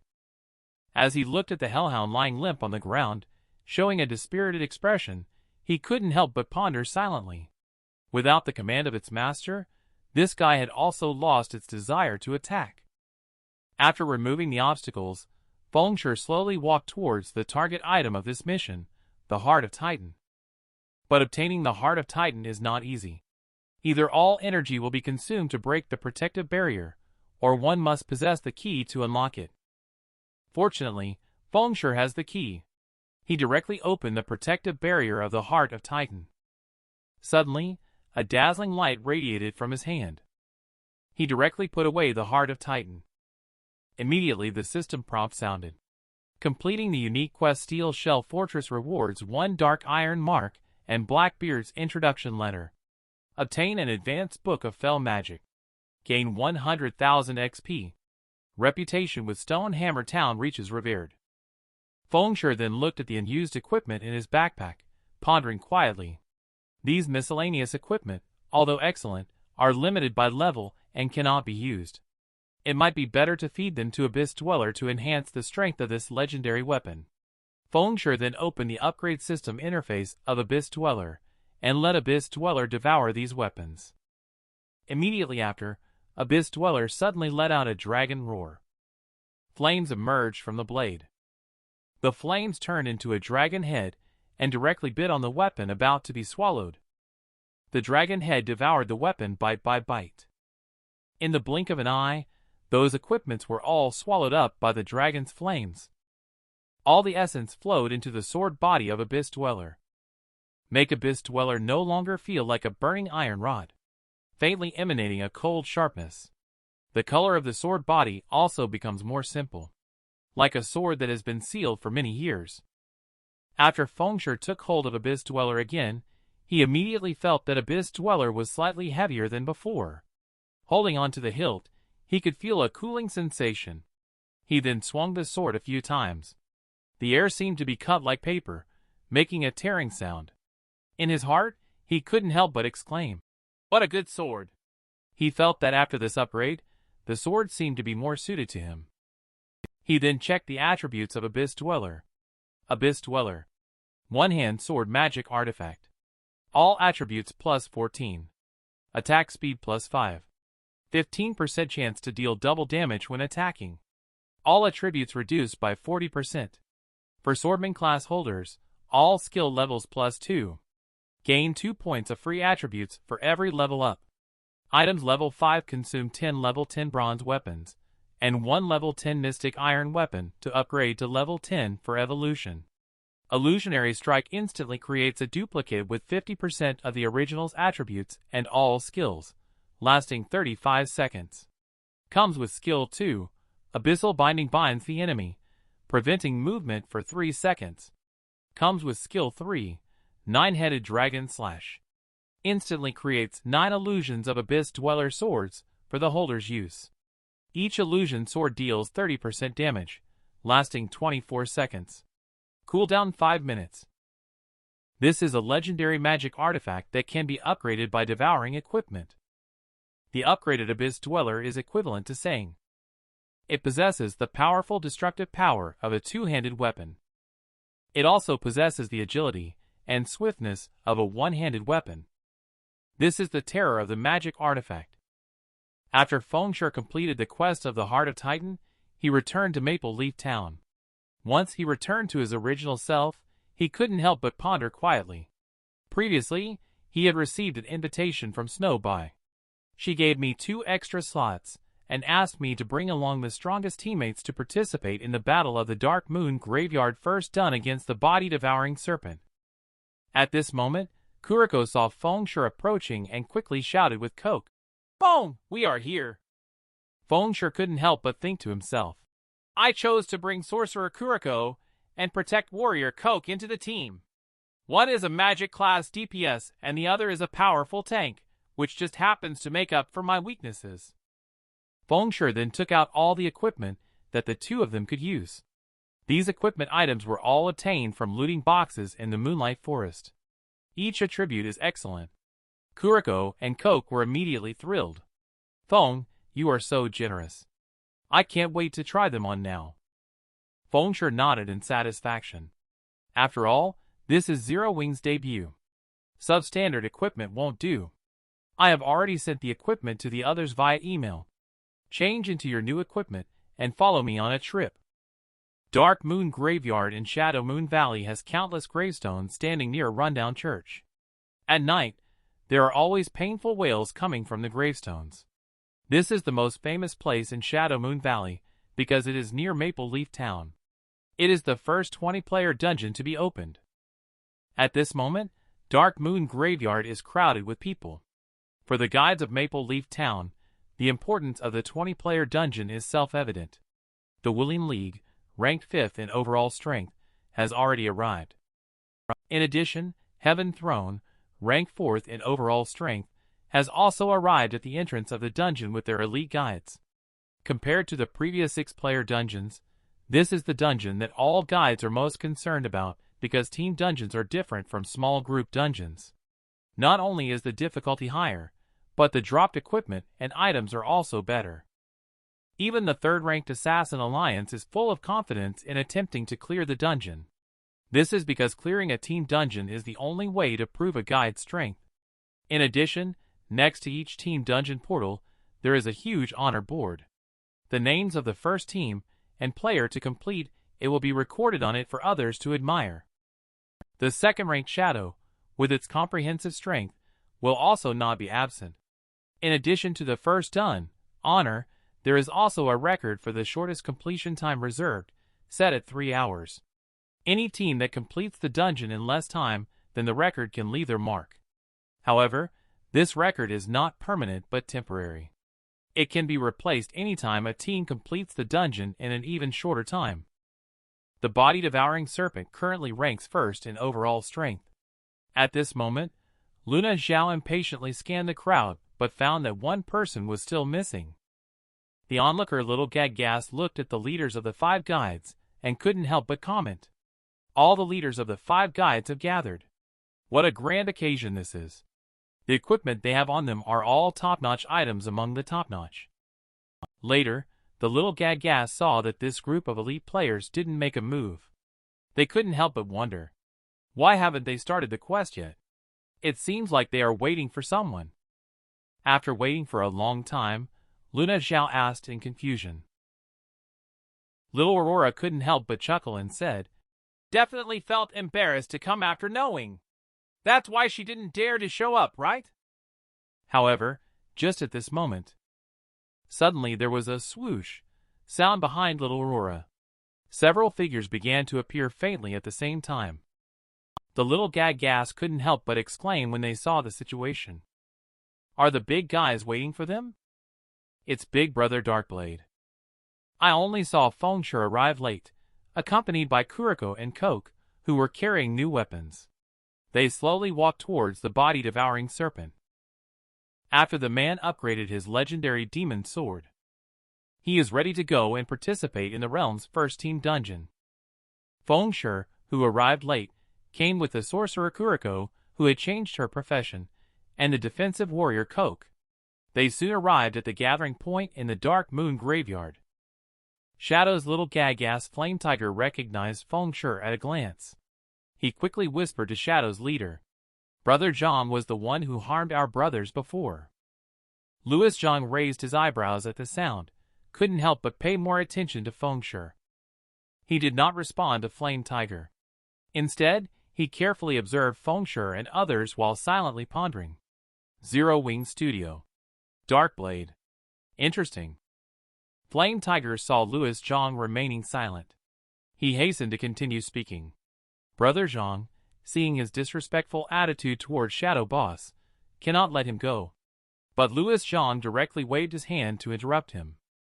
Shortly after, Louis Zhang patted Flame Tiger on the shoulder and said, Tiger, don't ruin Shadow's demeanor. The current task is the first done at the Dark Moon Graveyard. Flame Tiger stared at Feng Shi, gritted his teeth, and reluctantly agreed. After Louis Zhang left, he suddenly showed a cold expression and made a decision in secret. This guy, Dark Blade. I will find a way to deal with him myself. Feng Shi quietly watched Shadow Guide, secretly pondering. In my previous life, I used to be the main force of Shadow. But in this life, I have become the founder of Zero Wings. Now my relationship with Shadow has become that of competitors. Just then, Snowbai spoke up as Feng Shi and the three others arrived. Everyone is here. This cooperative quest will be led by the body-devouring serpent, with me as the commander. As for the distribution of spoils, it will be based on needs and randomly assigned by the system. Feng Shi immediately asked upon hearing this. Isn't this different from what we agreed on? I should have priority in obtaining the crafting blueprints. His purpose in coming here is the advanced whetstone blueprint. The equipment is not important. Little Aurora immediately waved her hand repeatedly in response to the words, sneering. Before, Sister Snow gave you a good look. Now our items levels have all gone up. Even without you, we can clear Dark Moon Graveyard with no problem. The guide members on the side immediately echoed in agreement. Yes, for a casual player like me. We are already grateful for being randomly assigned to your team. The cold-faced Snowbai also spoke at this time. Sorry, Dark Blade. I cannot agree to your previous request. This is considering the interests of the body-devouring serpent. After cooperating with Black Flame, Snowbai has realized the importance of life professions. Although the current impact on the realm is not significant, who can guarantee the future? Kuriko couldn't help but ask quietly. Boss, how come the body-devouring serpent, such a significant guide, goes back on its word? Feng Shi felt Snowbai's firm attitude, and was quite troubled by it. However, it's not wise to fall out with Snowbai here. He could only helplessly wave his hand and respond. All right. Let's leave it to luck. Your call. Feng Shi couldn't help but ponder in his heart when he saw this situation. Is she trying to make me bring out even more valuable bargaining chips? Only this way can I negotiate on an equal footing with the body-devouring serpent. Snowbai. She is not an easy woman to talk to. Feng Shi and others agreed. Snowbai then turned around and shouted towards the members of the guide team. Dark Moon Graveyard, first to complete. Body-devouring serpent, we must achieve the best results. Immediately, the whole team began to cheer passionately and raise their arms. The woman, as the leader of the group, acted inconsistently by saying that the loot would be randomly assigned by the system. Feng Shi, who came solely for the blueprint, felt helpless about this. Can only shrug and plan to clear the dungeon with them first before making any further arrangements. Subsequently, one by one, everyone entered the portal and transformed into beams of white light entering the Dark Moon Graveyard. As soon as they entered the Dark Moon Graveyard, they felt a gust of cold wind blowing towards them, causing their whole bodies to shiver. At this moment, the sky was dim, with a red moon casting its light over the land. This is a wilderness full of tombstones. Huge rocks are erected everywhere, forming a massive maze. The atmosphere is eerie everywhere, accompanied by countless eerie wails and ghostly cries. In all the team dungeons of the realm, the main goal is to find the exit to leave. As long as you can exit the dungeon, it counts as clearing it. Exiting will also provide corresponding rewards for the dungeon. After walking for a while, Coke suddenly frowned and said, Boss, how long have we been walking? We still haven't reached the end. Feng Shi responded calmly. Cheer up! We are almost at the exit. Just then, little Aurora suddenly walked up to Fengshe and proudly said, "What do you think? Now you know that you can't compare to Sister Snow's leadership skills, right?" Fengshe looked at Snowby, who was not at all intimidated by the eerie atmosphere, and couldn't help but admire. Indeed, Snowby's coordination, allocation, and scheduling are impeccable. It also relies on her command. Only then can the entire team withstand powerful monsters like Knowles. Retreat with the whole body. He then looked up and glanced at the crimson full moon in the sky. Although there were no casualties in the team at the moment, Dark Moon Graveyard is not a dungeon that can be easily passed. However, little Aurora did not have much time to enjoy her success. She heard 2 screams coming from the team chat. She quickly turned back to ask, "What's wrong?" Snowby immediately exclaimed, "Scout team! What happened? Answer me!" After that, Snowby saw the system prompt pop up. Player Yimming Bai has died. She was filled with shock at this moment. A key member of the body-devouring serpent. She died before she could even send out a message. It can only mean that we have encountered them. Powerful monsters that far exceed the level of our team. Snowby was not scared. She immediately issued instructions for everyone to be on high alert. Healing team, stand in the center. Support team, protect the healing team. Main tank, be prepared to use life-saving skills at any time. Everyone, be ready to fight. Suddenly, Fengshe narrowed his eyes and looked at the mist drifting in from afar, reminding everyone, "Something is coming! Main tank, be alert!" Instantly, everyone became tense. Looked towards Fengshe's direction. At this moment, Shield Warrior saw a figure in the mist. The figure was blurry in the dark mist, making it impossible to see its specific shape.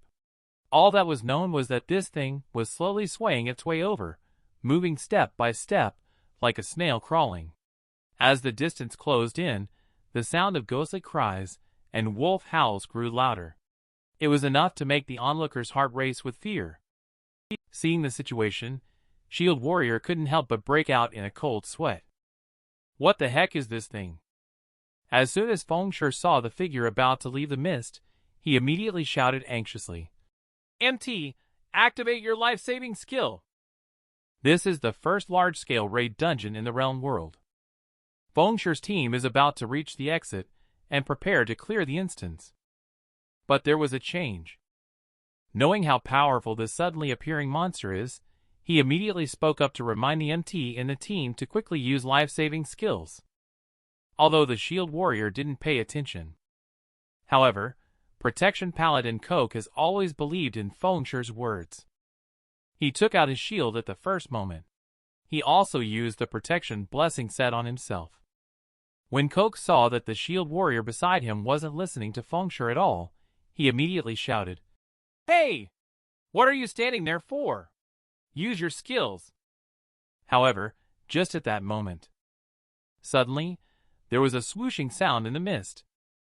Several black rays containing majestic energy immediately shot out from it. In the blink of an eye, the black rays flew towards the front row MT. But the black rays were as fast as bullets. The heavy Shield Warrior couldn't dodge at all. He was directly hit by the black rays in the center of his forehead, receiving a whopping 1,600 points of damage. Instantly killed. Unlike the Shield Warrior, who was unwilling to be instantly killed, Coke took the initiative to cast a protective blessing. The damage he received was reduced by 50%. Coupled with the mithril rank sky armor given to him by Fengshe, he only suffered a little over 500 damage. His HP dropped by more than half. When the system prompted that the player was killed, everyone watching the body-devouring serpent was stunned. Snowby couldn't believe it either. A level 5 MT in a bronze set was actually taken down in just one hit. And at this moment, a figure emerged from the mist. A level 6 special elite, Grey Keeper, with 5,000 HP. It can continuously restore HP in the mist. The Grey Keeper has a huge body that is as tall as 2 people, with a single eye and 6 strange, sharp claws on its arms that look as sharp as swords. Upon seeing the monster appear, Snow finally realized the difficulty of the team dungeon. It was much more challenging than the smaller dungeons, at least 10 times harder. She quickly commanded, "Everyone retreat! Do not enter the mist under any circumstances." When Coke heard Snowbai's command, he hesitated and turned to look at Fengshe. But Fengshe shouted loudly, "Don't retreat yet. Protect me and the healing team first." Coke, upon receiving Fengshe's command, immediately nodded to prepare for action. Meanwhile, Gravekeeper suddenly stood up, raising his eerie giant hands high, once again gathering the terrifying dark energy. And Coke didn't dare to slack off at all, directly raising the shield in hand to block in front of the body. He simultaneously activates protective blessings and defense amplifications. Seeing Luna Zhao retreating, he was instantly irritated.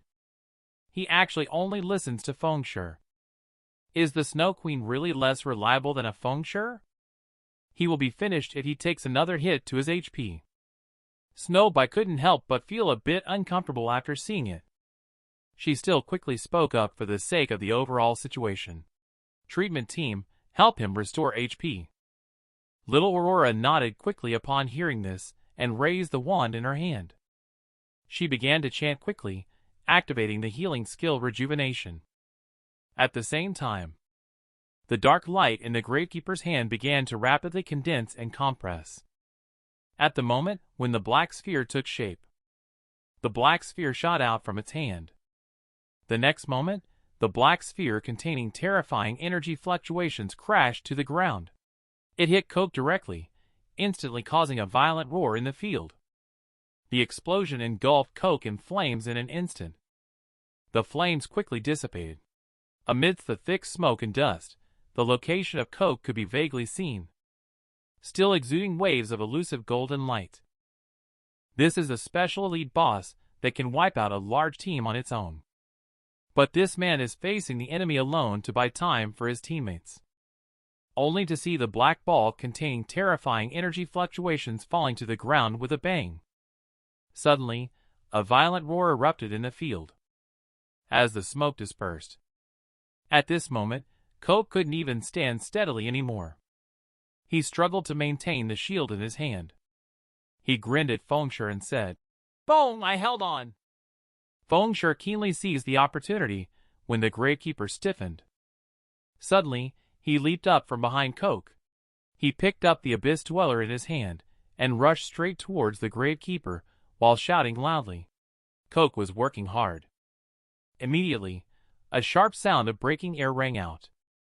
The upgraded Abyss Dweller is like cutting vegetables. The moment the long sword falls, the strange arm of the Gravekeeper was immediately chopped off on the spot. Having succeeded in one strike, Fengshe couldn't help but think deeply. This way it is temporarily unable to continue casting spells. Then let Kuriko manipulate it. At the same time, working in great harmony with Fengshe, Kuriko is also busy. As Fengshe starts to act, he has already begun chanting the incantation of Death Whip. Just as the Gravekeeper is about to attack Fengshe, several thorny vines suddenly shoot up from the ground. The thorny vines directly firmly control the remaining arms of the Gravekeeper. After being controlled by the Gravekeeper, it did not sit back and wait. Its arms suddenly started to shake violently. The surface of the skin gradually revealed a layer of faint green light. Snowbai keenly noticed this change and quickly shouted out, "This guy can restore HP in the mist. Luna, go stop it." The moment the words fell, Luna Zhao immediately raised her hands and shouted loudly, "Turn into ashes." The fierce and violent fire energy surged out from her body. Countless fireballs shot out instantly in the moment of condensation. The duration of Death Whip lasts for several seconds. The controlled Gravekeeper immediately becomes a sitting duck. The scorching fireballs all hit its body, bursting into a series of deafening explosions. Luna Zhao couldn't help but reveal a smug smile at the sight. The strength of this ghostly thing is nothing special after all. And Fengshe frowned as he looked at the swirling smoke in the field. He quickly turned around to remind, "The fog hasn't cleared yet. Don't let your guard down. Just dealing with one gravekeeper is already enough to give people a headache. But at this moment, several more figures of gravekeepers emerged in the mist. Kuriko was suddenly flustered upon seeing this. There's more than one. It's just unbearable. Immediately following, a dense sound of footsteps emerged from the smoke. Mysterious figures slowly revealed themselves from within. It's a ghoul level 6 elite monster. HP 1500. It will resurrect after being killed. Groups of ghouls rushed out of the fog and immediately started attacking the players in the team. The originally scattered team had no way to defend against them at all. When Luna Zhao heard the continuous notifications of casualties in the team, she couldn't help but despairingly say, "Our strength simply cannot cope with this situation." Sister Snow ordered a retreat. And Snowbye, upon hearing this, couldn't help but furrow her brows slightly. She looked at the elite and special elite monsters in front of her, immediately pondering to herself. If they were wiped out, the levels everyone had worked hard to achieve would be lost. But if they retreated after the first battle... However, at this moment, Fengshe suddenly shouted, interrupting Snowbye's thoughts. "Don't retreat! I have come up with a way to get through this. But the command of the team must be handed over to me." This is a kind of super elite monster that can infinitely refresh and can one-hit kill players at will. And this man said he can lead the team to pass through. But the premise is to transfer the command of the team to him. Luna Zhao immediately became anxious. The first vice president of the illustrious body-devouring serpent leading the team. It's actually letting an outsider take command. Isn't that a joke for other top-notch guides? Saying that their body-devouring serpent is incompetent. She immediately shouted, "The Sister Snow team cannot be handed over to this guy for command." Snowbye naturally understood Luna Zhao's concerns. She had also considered the consequences. However, giving up the team's first dungeon completion for the sake of a little face might truly make them the subject of ridicule by other guides. Therefore, she immediately commanded, "The command of the team is given to Darkblade." Little Aurora immediately began to make a fuss. "Sis, I don't want to listen to him. I don't believe Fengshe can command well. Not to mention leading us through the foggy area. After all, Fengshe is just a solo player. He can't have experience in leading a team." Fengshe immediately shouted loudly towards Little Aurora upon hearing the sound. "You don't want to tell everything here, so shut up. Do as I say. Ghouls and gravekeepers are blocking our path. However, they are not something that must be defeated to clear Dark Moon Graveyard. They will respawn infinitely. Engaging with them here will inevitably lead to death. Use your most powerful fire magic with the widest range possible. Change your spell targets to empty targets. Use the heat waves to dissipate the mist and create an opening. Allow the team to pass through quickly." Luna Zhao immediately furrowed her brow upon hearing the sound, very dissatisfied with Fengshe's dominant command. But Snowbye has already agreed. The control of the team has been handed over. Can only suppress the dissatisfaction in my heart. After arranging the tactics, Fengshe waved his hand and said, "Everyone prepare to break through."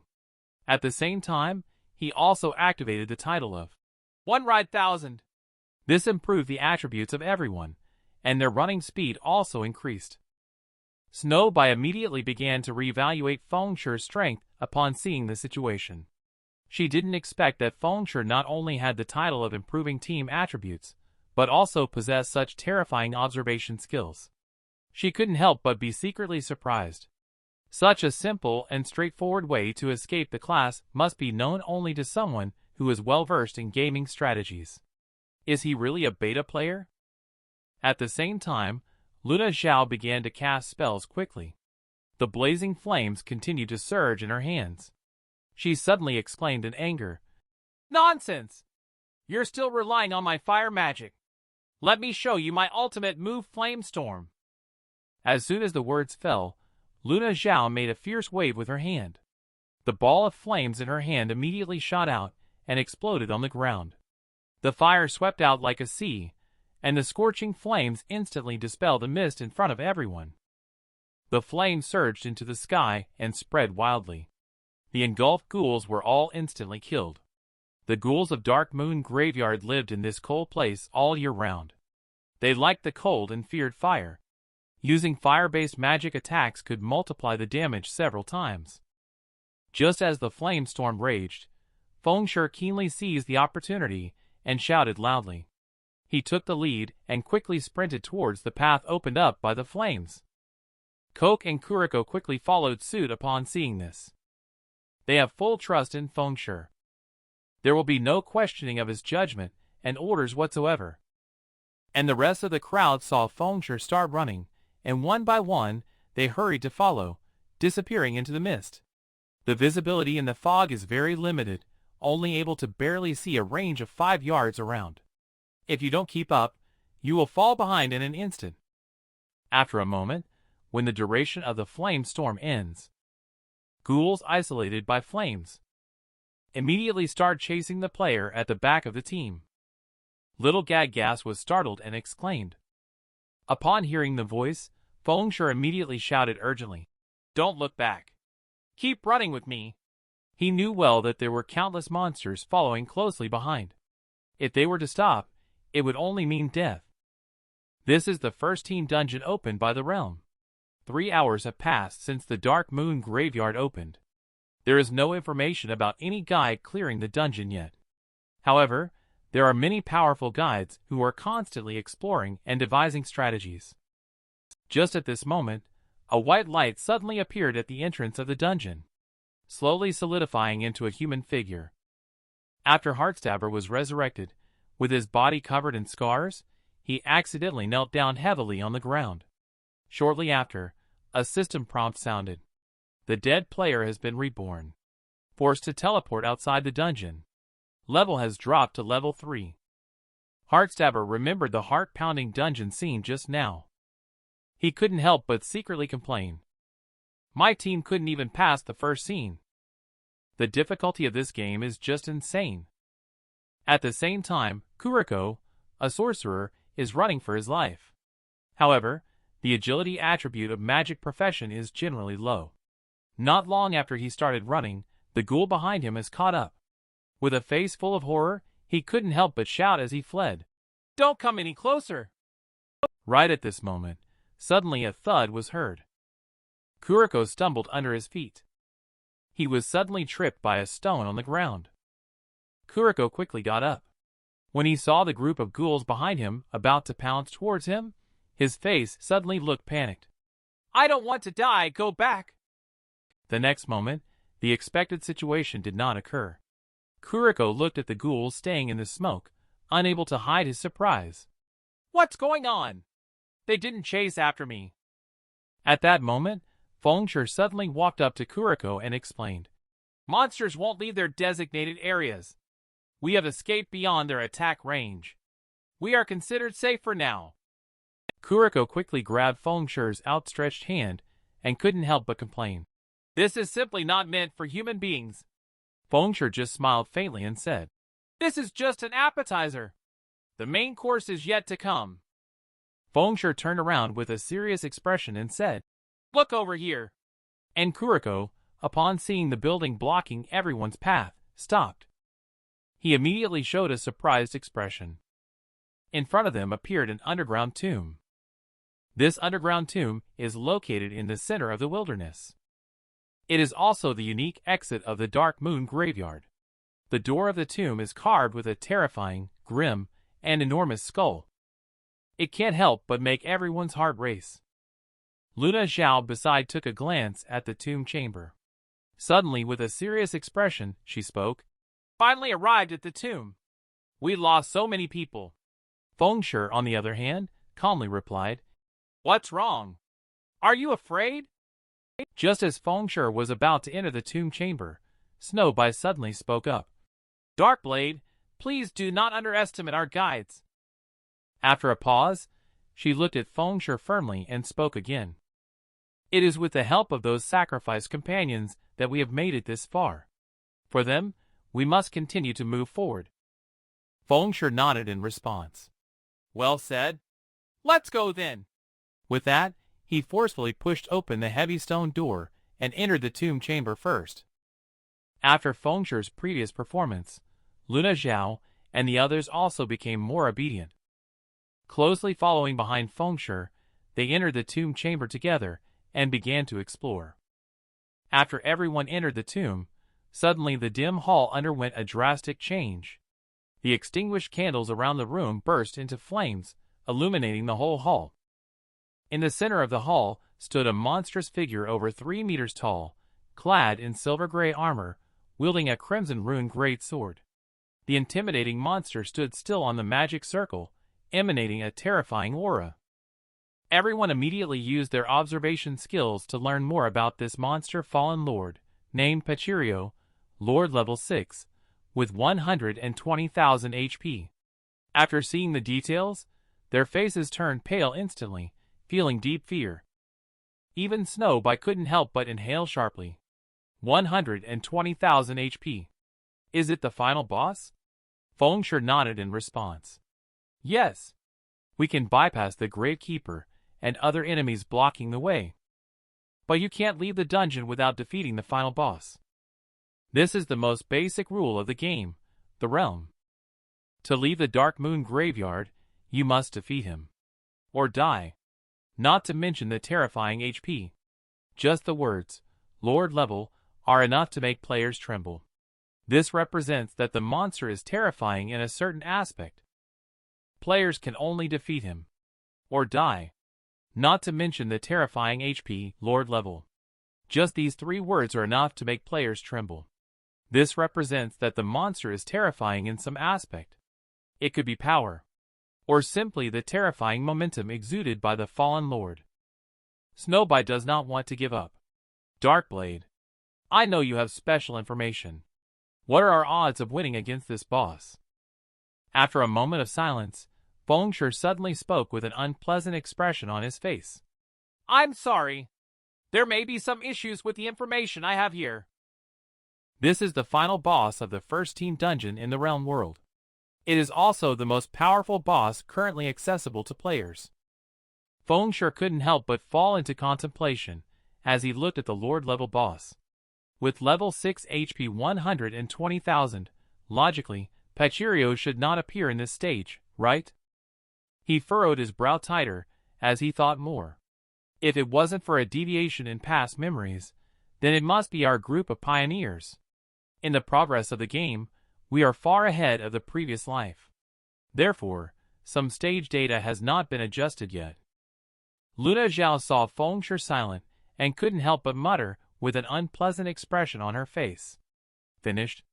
Even the most resourceful one can't come up with a strategy. If I have to choose a way to die, I might as well commit suicide. Being killed by a monster would be too painful. Just then, Fengshu suddenly turned around and said, We can try using Crossfire. If Miss Bai and I join forces with 2 DPS players to switch the battle, we should have some chance. I wonder if Miss Bai still knows how to defeat the boss. Luna Zhao's eyes immediately showed a hint of shock at the words. She quickly looked at Fengshu and asked, What is that? Fengshu calmly explained, Using Crossfire tactics. Perhaps there is a 20% chance of defeating this guy. Upon hearing that there was only a 20% chance of success, Luna Zhao couldn't help shaking her head and commented, With such a low success rate, how is that any different from suicide? Snowby, with a demeanor as cold as an iceberg, finally showed a hint of curiosity. Since wiping out the team here is a high probability event, why not take a chance with this 20% opportunity? Please elaborate. Fengshu then began to explain. Crossfire. This is a technique specifically used to combat bosses. First, have melee team members engage the boss to draw aggro. After drawing aggro, immediately move the boss away and stop attacking. Switch to using only ranged team members for DPS. When the ranged DPS is strong enough to draw monster aggro, immediately stop melee attacks and move closer. Pull the aggro back forcefully. Repeat this alternation. The tactical focus is to maximize the distance with the monster to ensure the safety of ranged team members. After Fengshu finished explaining, Snow Bai's expression changed immediately as she spoke up. The words sound simple, but they seem completely impractical. It's easy to say for the ranged team members, but how can us melee fighters avoid being touched by the monsters? How is it possible not to be touched by the monsters? As Fengshe turned and looked directly at the boss indifferently, he said, "Now there are only 3 melee team members left in the team, Snow Bai, Coke, and me. Be prepared to make sacrifices." Snow Bai and Coke's pupils suddenly shrank at the sound. "At this point, we can only go all out." Luna Zhao suddenly scolded Fengshe on the side. "Darkblade, are you crazy? It's one thing if it's just you, but now you want to use your teammates as cannon fodder too." Just then, Coke suddenly walked up to Luna Zhao and interrupted, saying, "I will listen to my big brother." Then he suddenly patted the armor on his body firmly and spoke out loud. "As long as Big Brother speaks, I will not hesitate to brave the perilous journey." After some calm contemplation, Snow Bai spoke decisively. "If the body-devouring serpent can become a member of the first Dun Dark Moon Graveyard team, I am willing to sacrifice myself as the captain." Subsequently, Snow Bai walked to Fengshe's side and calmly said, "Darkblade, for now, I will lend you my life." Her decisive actions made Fengshe couldn't help but cast a glance at her. The tactic proposed by this man has only a 20% chance of success. Snow Bai, on the other hand, decisively agreed to this bold tactic. Seeing Snow Bai nod in agreement, indicating that she was willing to take this risk, Fengshe couldn't help but feel somewhat surprised. Although Snow Bai's personality can be a bit harsh, she is absolutely responsible when it comes to her guide. It wouldn't be an exaggeration to say that she is a pillar of strength. And Snow Bai suddenly drew out the long sword from her waist. She began to gather power to activate skill while shouting loudly, "Everyone, prepare to charge and achieve victory, or meet your end bravely." Just as her words fell, a faint light began to envelop Snow Bai. She then took the lead and rushed out from her original position. She headed straight towards Pachiro. However, just as Snow Bai approached the strange magic circle on the ground, Pachiro's tightly closed eyes suddenly snapped open, revealing blood-red pupils. Its gaze immediately locked onto Snow Bai. Then, a crisp sound was heard as Pachiro suddenly gripped the blood-red rune longsword tightly, ready to launch an attack. Fengshe keenly noticed this change and quickly shouted, "Be careful! The boss is about to make a move!" At the same time, Snow Bai's graceful figure had already flown in front of Pachiro. But Pachiro suddenly picked up the blood-red great sword in his hand. A crimson sword aura shot towards Snow Bai immediately. The next moment, the sharp sword aura directly struck Snow Bai. She instantly staggered and stood still in place. In the blink of an eye, the hit Snow Bai seemed like a phantom, quickly dissipated on the spot. Immediately followed by a sound coming from the upper right side of Pachiro. Just saw Snow Bai raising a long sword suddenly flashed out. Pachiro couldn't help but look back in surprise at the sound. Just then, Snow Bai quickly swung the long sword in her hand. The sharp sword aura fiercely struck down on Pachiro's head. A bright sharp sound burst out, and Snow Bai landed gracefully without any damage. Pachiro, who was injured, immediately locked his gaze on something. Snow Bai's body erupted with a burst of angry roaring. Snow Bai quickly turned around and shouted loudly behind him. Attracted the first wave of aggro. "Ranged team, it's up to you now."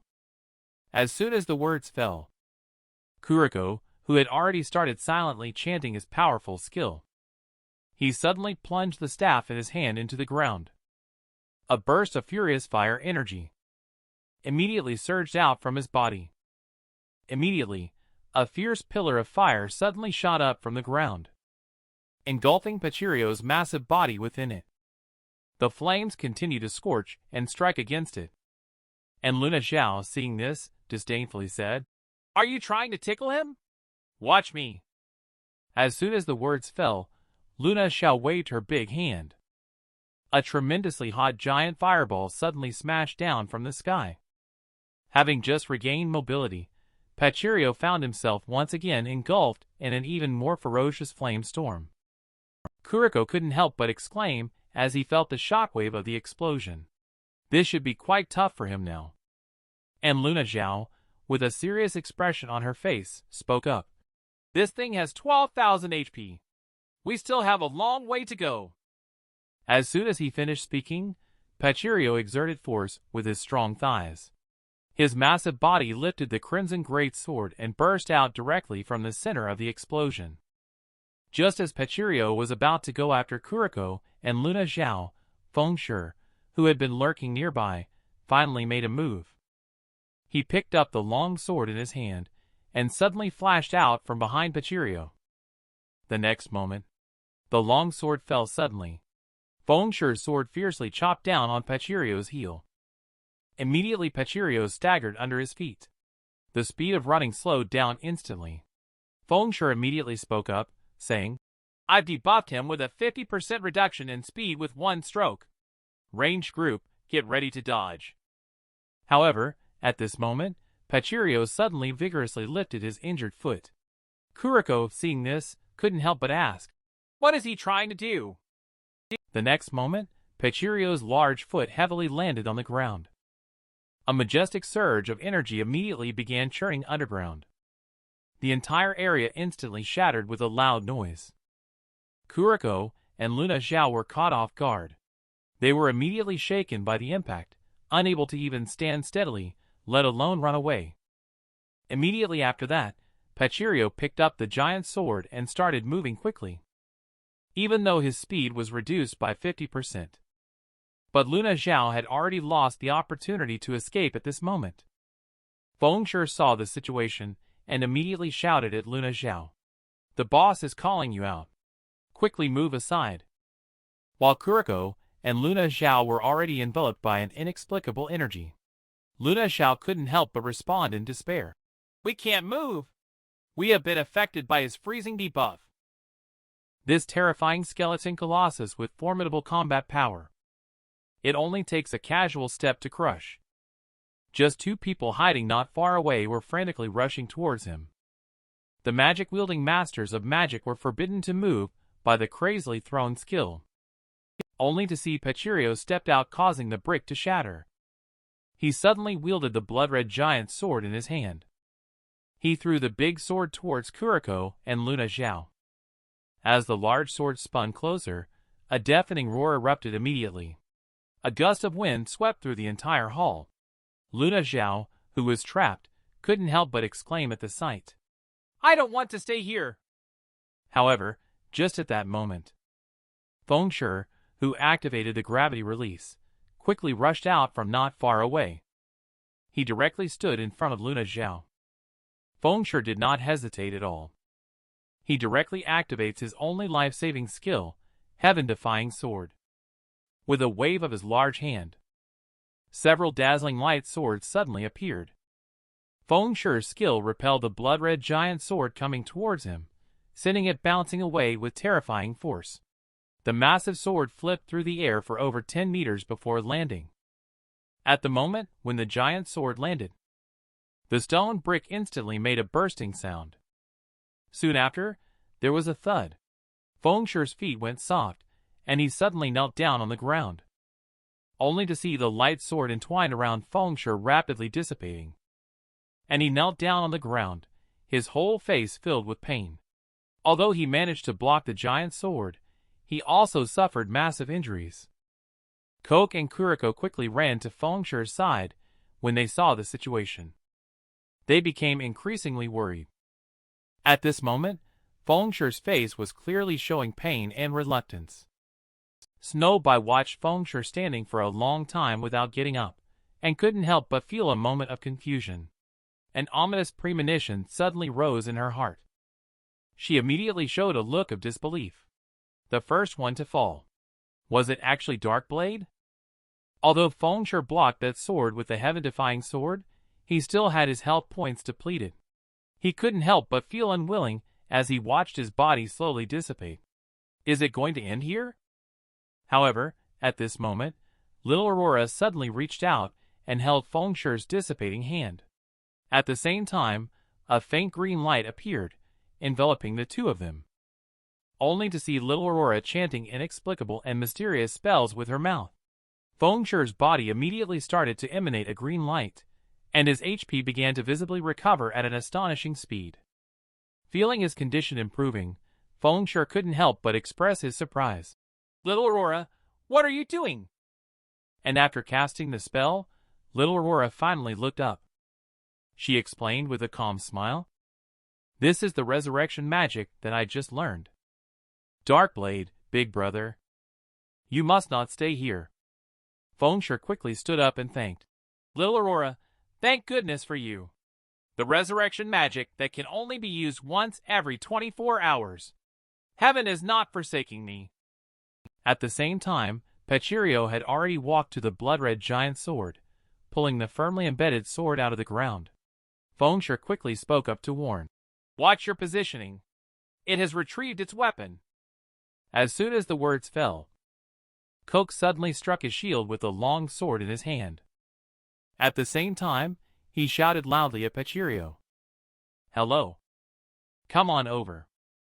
When Coke saw that Pachirio seemed not to have heard at all, still standing in place, he couldn't help but be surprised and asked, "Why isn't the taunt skill working?" And at this moment, Snowbite also started to move. She quickly rushed behind Pachirio. Her long sword in hand was swung continuously.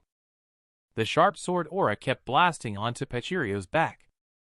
But when the system indicated that Pachirio's current aggro was 0, Snowbite's face immediately turned ugly. Aggro couldn't be transferred at all. When she lifted her head up, immediately saw that Pachirio had actually locked his gaze on Feng Shu. She couldn't help but feel secretly astonished. Why was it only staring at Darkblade? On Feng Shu's side, a system prompt sounded as well. "You have been locked by Pachirio. Aggro will not transfer until your death." He couldn't help but ponder secretly in his heart. So that's how it is. We've already reduced Pachirio's HP to below half. It has entered the second phase. Thinking of this, Feng Shu immediately shouted, "Everyone, go all-out DPS on Pachirio. Don't worry about aggro." And he quickly unleashed the illusionary strike formation. The 4 shadow clones instantly condensed in the blink of an eye. He immediately signaled for the clones to start moving around Pachirio's surroundings, causing those nearby to ponder silently. Pachirio's behavior in the second phase was being considered. It would continue to hunt down high-value targets on the field until the target's death. This meant that it would only attack me next. This was a great opportunity. And Pachirio's pair of eerie crimson eye sockets. A hint of confusion flashed through them. With several identical targets, he was a bit unsure which one to pursue. Just then, a blazing flame crashed down onto Pachirio. It exploded directly on his body, instantly erupting in a loud roar. Luna Zhao quickly cast a spell while speaking to Kuriko. "Darkblade's sidekick, can you make some effort?" Kuriko then expressed that he had put in all his effort.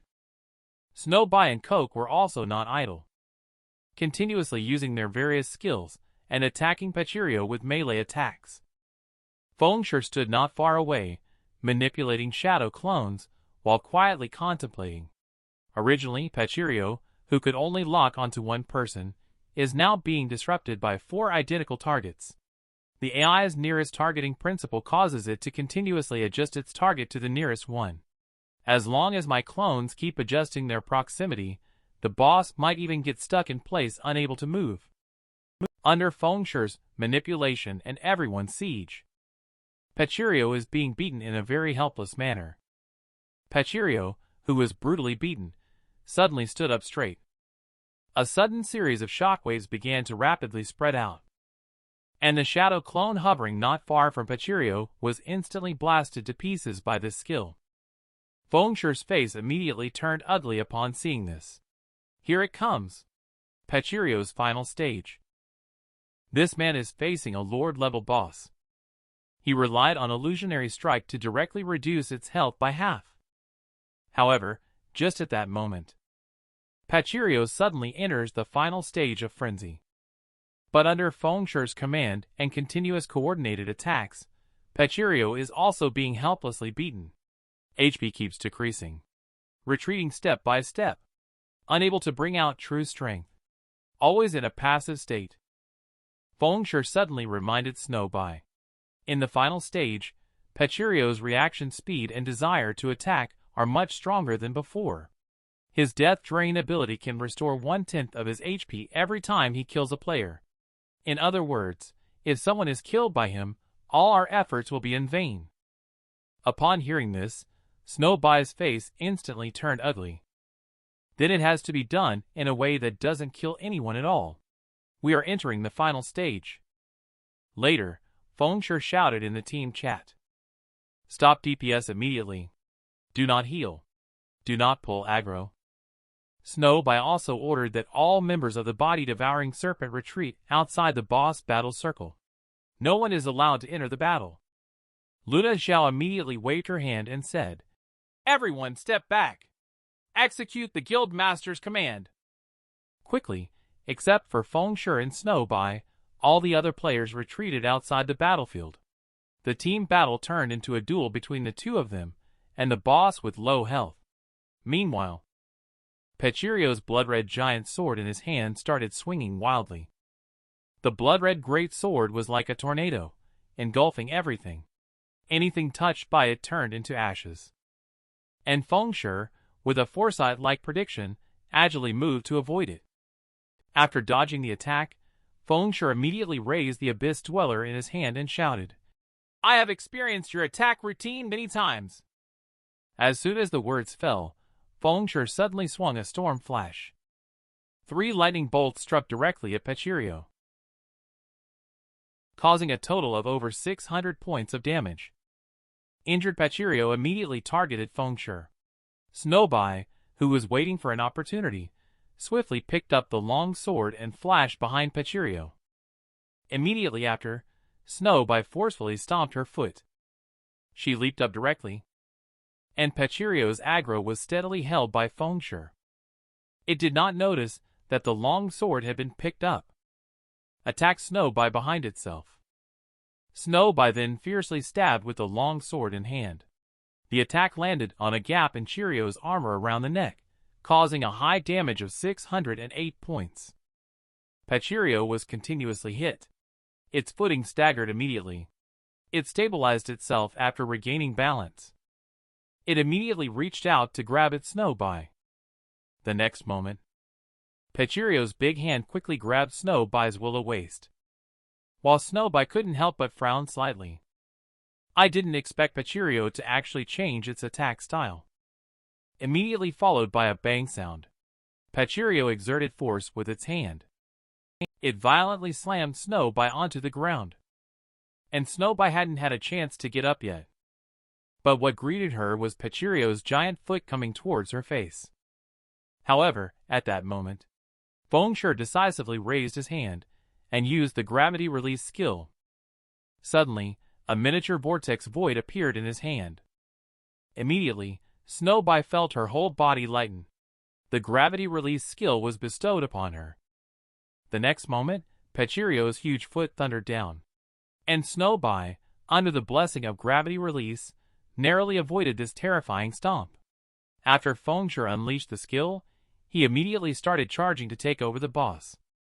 Just as the two of them brushed past each other, Fengshe suddenly spoke up and reminded, I will make the final blow.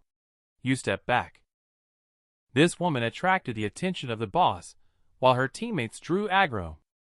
She took the opportunity to raise her hand and stab at the boss's neck. But the next second, she was grabbed by Pachirio and thrown away fiercely. Then there was a loud thud. Snowby flipped and twisted in the air, landing steadily. At the same time, Fengshe naturally wouldn't be polite. He immediately launched a counterattack. He decisively took out the fire element enchanting scroll from his backpack and used it to enchant his weapon with the fire element, turning his long sword into a sword of flame. Pachirio quickly pulled out the giant red sword that was stuck in the ground when he saw this. At the same time, it let out a cold roar. Mortals, your challenge is nothing but seeking your doom. And at this moment, Fengshe had already flown above Pachirio. He shouted loudly, Bring it on! His hands unleashed his most powerful skill, Demon Sword Flowing Blade Fire Dance. Pachiro was already too late to block. Flowing Blade Fire Dance accurately struck the armor on Pachiro's head. However, Fengshi's attack was blocked by the solid armor on its body. And Fengshi saw the sudden appearance of red flowing light on Pachiro's body. His heart couldn't help but skip a beat. This is the shield skill. They could see victory within their grasp. Fengshi increased the strength in his hands, with a look of unwillingness on his face. He attempted to break through that protective shield. Next second, the duration of Flowing Blade Fire Dance ended. But that sharp sword light did not cause any substantial harm to Pachiro. Fengshi decisively used the nine-headed dragon strike in the air, and Abyss Dweller appeared next to him instantly. He knew that the enchanting power had been exhausted. The only way to win now was to rely on swordsmanship. Immediately after that, he swung out the nine-headed dragon strike. 9 dark sword energies cut through the air and swept towards Pachiro. Instantly, 9 heads sprouted on Pachiro's head in a row. The damage value reached over 100 points. Under the bombardment of Abyss Dweller, Pachiro's HP keeps decreasing. It looks like there is less than 1% of HP left. However, it is at this moment that the wounded Pachiro truly becomes enraged. With a roar, the entire mausoleum hall begins to tremble. This is his final move, Deathly Dread, causing enemies within a 20-yard radius to be knocked into the air. Meanwhile, Snowby, who is lurking nearby, seizes the opportunity and swiftly moves forward with a push of their foot. She flies directly towards Pachiro. Snowby immediately unleashes Flame Slash as she flashes out. The Flame Spirit Greatsword instantly transforms into a sword of flames. She couldn't help but shout, "Take this, Pachiro! It's time for my body-devouring serpent to finish you off!" However, at this moment, Fengshi anxiously shouted out, "Don't attack!" The next second, the fierce Flame Slash ruthlessly landed on Pachiro's armor. However, he did not get hurt. Instead, a powerful rebound force emerged. Immediately following, the long sword in Snowby's hand was shattered by this terrifying power, sending her flying and becoming vulnerable without a weapon. At this moment, Snowby saw the terrifying destructive power. She couldn't help but be shocked, breaking out in a cold sweat. She looked incredulously at the broken sword in her hand, murmuring to herself, "How could this happen?" And Pachiro revealed a humanizing smirk. It suddenly picked up the blood-red giant sword in its hand and said coldly, "Your life. I'll take it." As soon as the words fell, the blood-red giant sword slammed down. And all of this happened too quickly. Snowby didn't even have time to react. Fengshi, who had already taken action, quickly flew to her back. He watched anxiously as the giant sword was about to fall. "You absolutely cannot die." The woman intended to take down the boss with low health to get the first down. But she was stunned on the spot instead. Snowby, whose weapon was shattered, looked at the giant sword rushing towards her. She was immediately stunned in place. Even if Fengshi had sprinted with all his might when Snowby was being countered. But he couldn't help but think to himself that it was not good. He couldn't catch up. However, at this moment, Fengshi suddenly felt a tremor in his body. This sudden change took him by surprise. Immediately following, he felt his body. It seemed that some strange changes had occurred. This familiar scene couldn't help but make his pupils constrict. This is it. Only to see the latest virtual device he was wearing, there was a trace of electric current. The data transmission pipe behind him kept making a sizzling sound. The electric current kept flowing into his body. The powerful current immediately caused Fengshi's body to tremble. The system promptly sounded an alert. Fault warning. Abnormal overload of current. The system detected abnormality in the neural connection points. Consciousness synchronization rate significantly increased. Anomaly in character data. The next moment, the prompt sounds again. Virtual characters and player consciousness are synchronized. exceeding the peak value. Fengshe was startled as soon as he heard the sound. He didn't expect to activate overclocking mode so quickly. At the same time, in the game, Fengshe stomped his foot violently. He immediately burst out with an extremely powerful force. Even the ground couldn't withstand his tremendous force and suddenly shattered. And his body was already surrounded by bursts of purple lightning. Majestic power filled his entire body. Then the system prompted with a message. Overclocking mode activated. Fengshe seemed accustomed to it. Intense fighting spirit emanated from his eyes as he locked onto Pachiro. The next moment, a loud bang echoed. Fengshe leaped forward, shortening the distance to the boss by dozens of meters with a terrifying force. Just as Pachiro's giant sword was about to strike Snowbai's head, Fengshe's Abyss Dweller suddenly swung out of thin air, blocking the fatal blow. Snowbai saw Fengshe suddenly appear out of nowhere to save her. Snowbai couldn't help but show a look of horror. What's going on? She looked at Fengshe standing in front of her in shock. How did he suddenly appear? Even Pachiro couldn't help but be amazed. How could you possibly come from such a faraway place, kid? And Fengshe just gave him an indifferent look and responded with a sentence. Overclocking of thinking. I say you also do not understand. Next, Fengshe unleashed Abyss Bind. 9 jet black chains instantly bound Pachiro. The chains immobilized it completely. Fengshe quickly drew back the long sword. He assumed a stance, ready to reap the remaining blood from Pachiro. Fengshe knows that the overclocking mode cannot be sustained for too long. He immediately picked up his long sword and began to launch an attack. Afterwards, Fengshe went on a wild chopping spree against Pachiro. His sword strikes landed on the boss's weak spot. He drew his sword at an astonishing speed. In just 2.5 seconds, Fengshe's fierce attack took away the remaining HP of Pachiro, causing him to fall to the ground with a thud. Kuriko was left speechless by this amazing performance. How did Feng achieve that just now? On the other hand, Coke was also looking confused, shaking his head to indicate that he didn't know either. A fierce attack left Pachiro with only a sliver of HP left. Fengshe then slowly got up and dispelled the power of Abyss Dweller. He couldn't help but look at his own body and secretly pondered.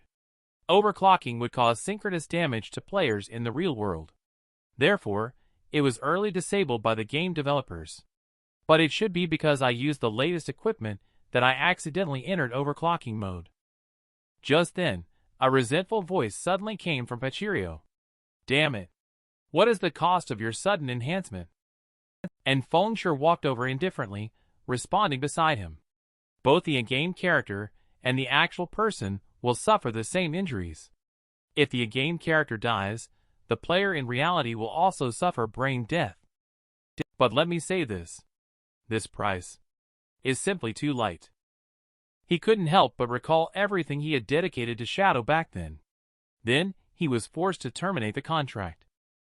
Even his own account was cancelled, and he was told to get out of Guide. Even in his past life, he crossed over due to alcoholism caused by this. Fengshe suddenly came to his senses. He quickly grabbed Abyss Dweller, ready to end the battle.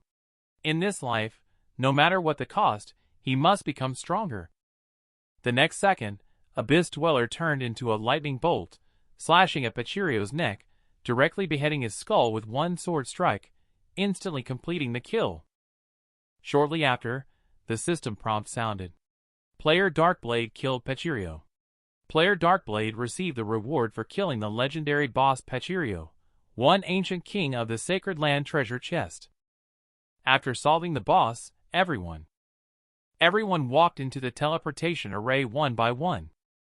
They disappeared in the grand hall of the tomb. And the teleportation portal at the entrance of the dungeon opened wide at the same time. Immediately after, a regional notification sounded. The first done team has appeared in the Dark Moon Graveyard. Congratulations to Body Devouring Serpent and Zero Wings. Players at the entrance of the dungeon were taken aback upon hearing the system announcement, followed by cheers and excitement. the area of Dark Moon Graveyard suddenly exploded. It's unbelievable that a clearing team has appeared so quickly. And when some little gaggas saw the first done team, they couldn't help but be astonished. If it were a well-known studio, like Body Devouring Serpent, that cleared the level, it would be barely believable. But what on earth is Zero Wings? I don't recognize this Zero Wings at all. However, being able to appear on this leaderboard, they must have a big background. While the leader of Shadow was even more uncontrollably angry at this time. He angrily shouted at Flame Tiger, "How are our Shadow's tactics going?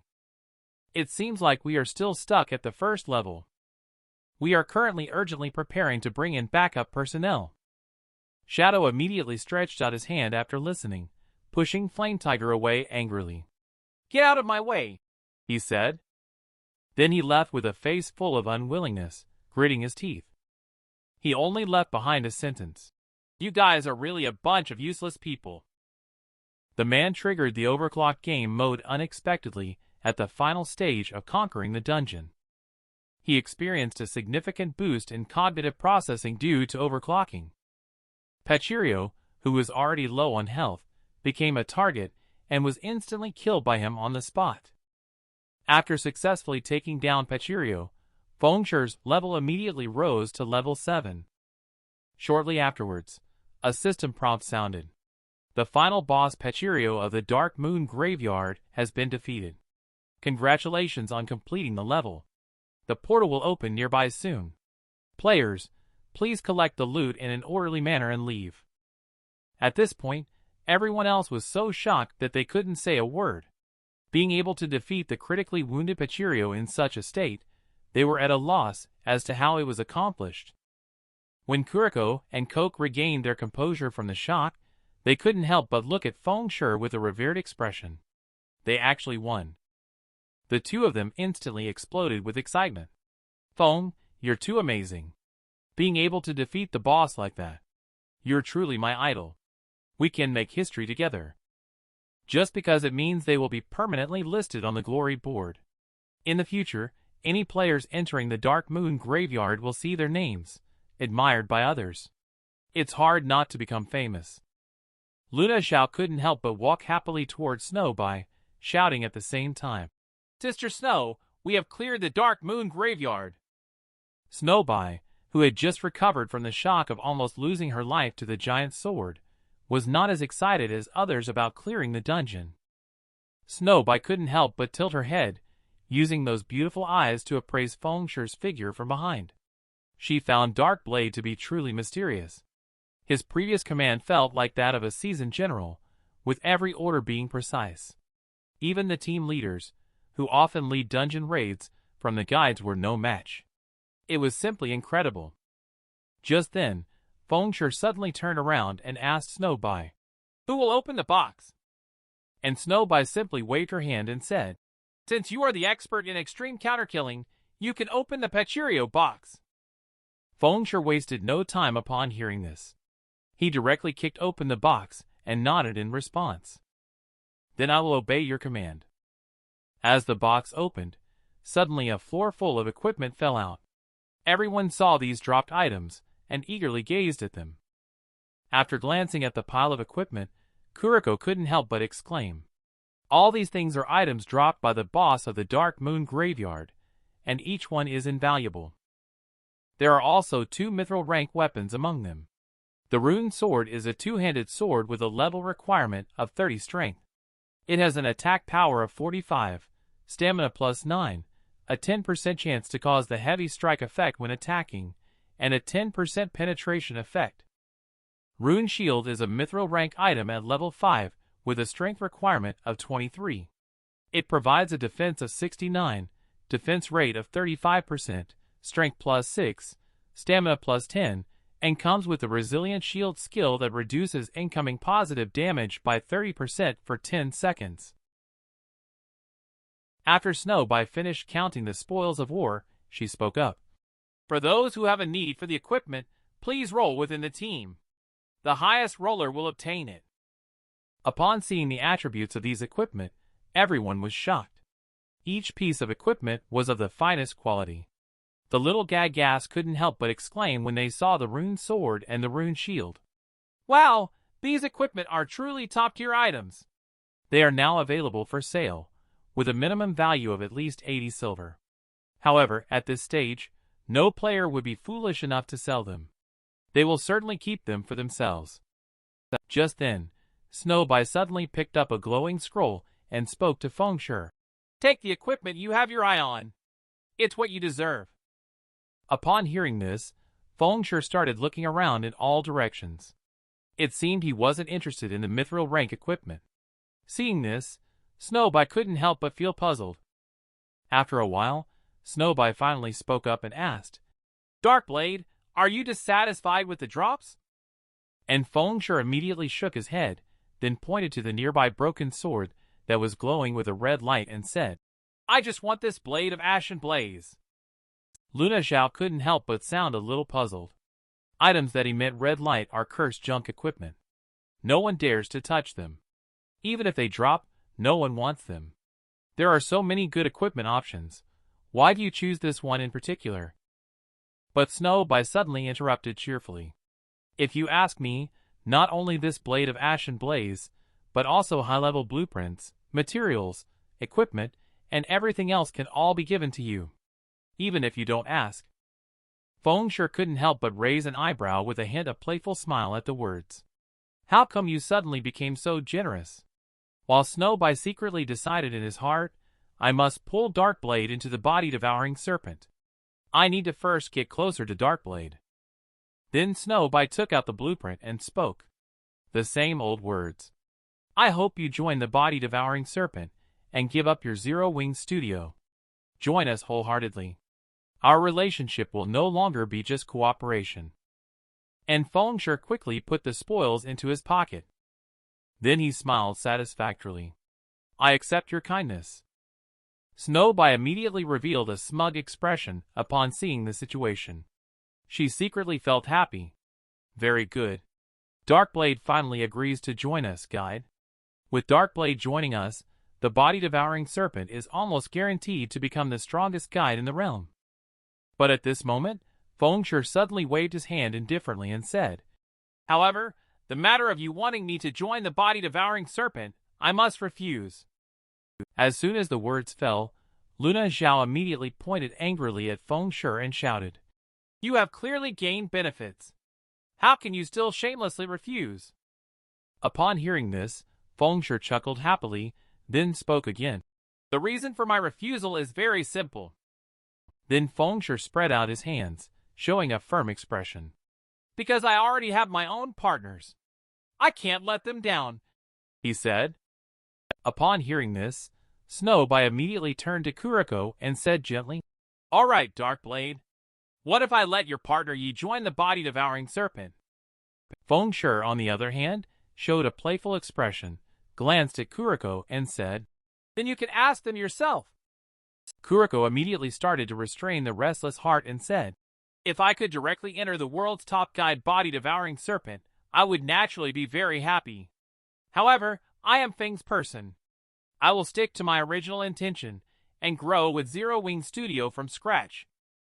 After saying that, Kuriko immediately raised his hand and said loudly, One day, Zero Wings will also become a top guide like body-devouring serpent. That's why I don't want to join you at all. And Coke, who was at a loss for words, also expressed the same sentiment. Upon hearing this, Feng Shi immediately showed a relieved smile and looked at Snowbye with a grin. Snowbye sighed impatiently and said, Darkblade, I know there's no point in forcing you. I'll just have to look forward to our next collaboration. Upon hearing this, Feng Shi immediately nodded and responded, No problem. At the same time, a portal the size of one person suddenly opened behind him. Feng Shi saw the portal open and turned around to say, The items are distributed and the portal is activated. It's time to go out. Just after everyone had left the Dark Moon Graveyard, a system announcement sounded in the White River Castle area. Congratulations to Body-Devouring Serpent and Zero Wings for becoming the first teams to conquer the Inferno difficulty Dark Moon Graveyard. All players in the teams will be rewarded with 10 points of reputation in White River Castle. Maple Leaf Town Area System Announcement. Congratulations to Body Devouring Serpent and Zero Wings for becoming the first teams to conquer the Inferno difficulty Dark Moon Graveyard. All players in the team will be rewarded with 30 points of reputation in Maple Leaf Town. Congratulations to Body Devouring Serpent and Zero Wings for defeating Inferno difficulty Dark Moon Graveyard. The first team. All players in the team will receive a mysterious treasure chest as a reward, rewarding 50,000 XP, 10 honor points. And Fengshe walked out of the dungeon. They saw hundreds of players gathered around the teleportation portal. They couldn't help but feel a bit surprised. Just then, a tall and imposing figure suddenly emerged from the crowd. At the same time, he let out a cold snort. "Kid, we meet again." He is none other than the president of the Willing League, Iron Sword Lion. It is obvious from this spectacle that they are looking to cause trouble for Fengshe. Here they come. Scarlet Flame Sorceress Luna Zhao shocked the entire scene with her own power. Just now, Iron Sword Lion saw Fengshe coming out of the Dark Moon Graveyard dungeon. Couldn't help but be somewhat surprised, saying, "To actually clear Dark Moon Graveyard. Our Willing League has spent a lot of money, but still haven't gained anything." Just then, Snowby, who had just walked out from the portal, suddenly interrupted, saying, "For those who specialize in PvP, if you can't clear the dungeon, you need to look for the reasons within yourselves." Iron Sword Lion, upon hearing this, slowly drew the giant sword from his back and said indifferently, "Since you know, we come from a background of PvP playing." He then fiercely stabbed the long sword into the ground and said coldly, "Then you should naturally know where our equipment mainly comes from." Snowby looked at the densely packed players and couldn't help but silently ponder in his mind. Although the Willing League was a motley crew, they had the advantage of numbers, which made things quite troublesome. Iron Sword Lion saw Fengshe, and the others remained silent and spoke up again. "You guys must have gained a lot from clearing Dark Moon Graveyard. How about dividing it in half for us? It's definitely better than having us gentlemen kill you and loot your gear all over the ground." The little brother next to Iron Sword Lion quickly suggested, "Big brother, they are currently exhausted. Why don't we just rush them and make all their gear drop?"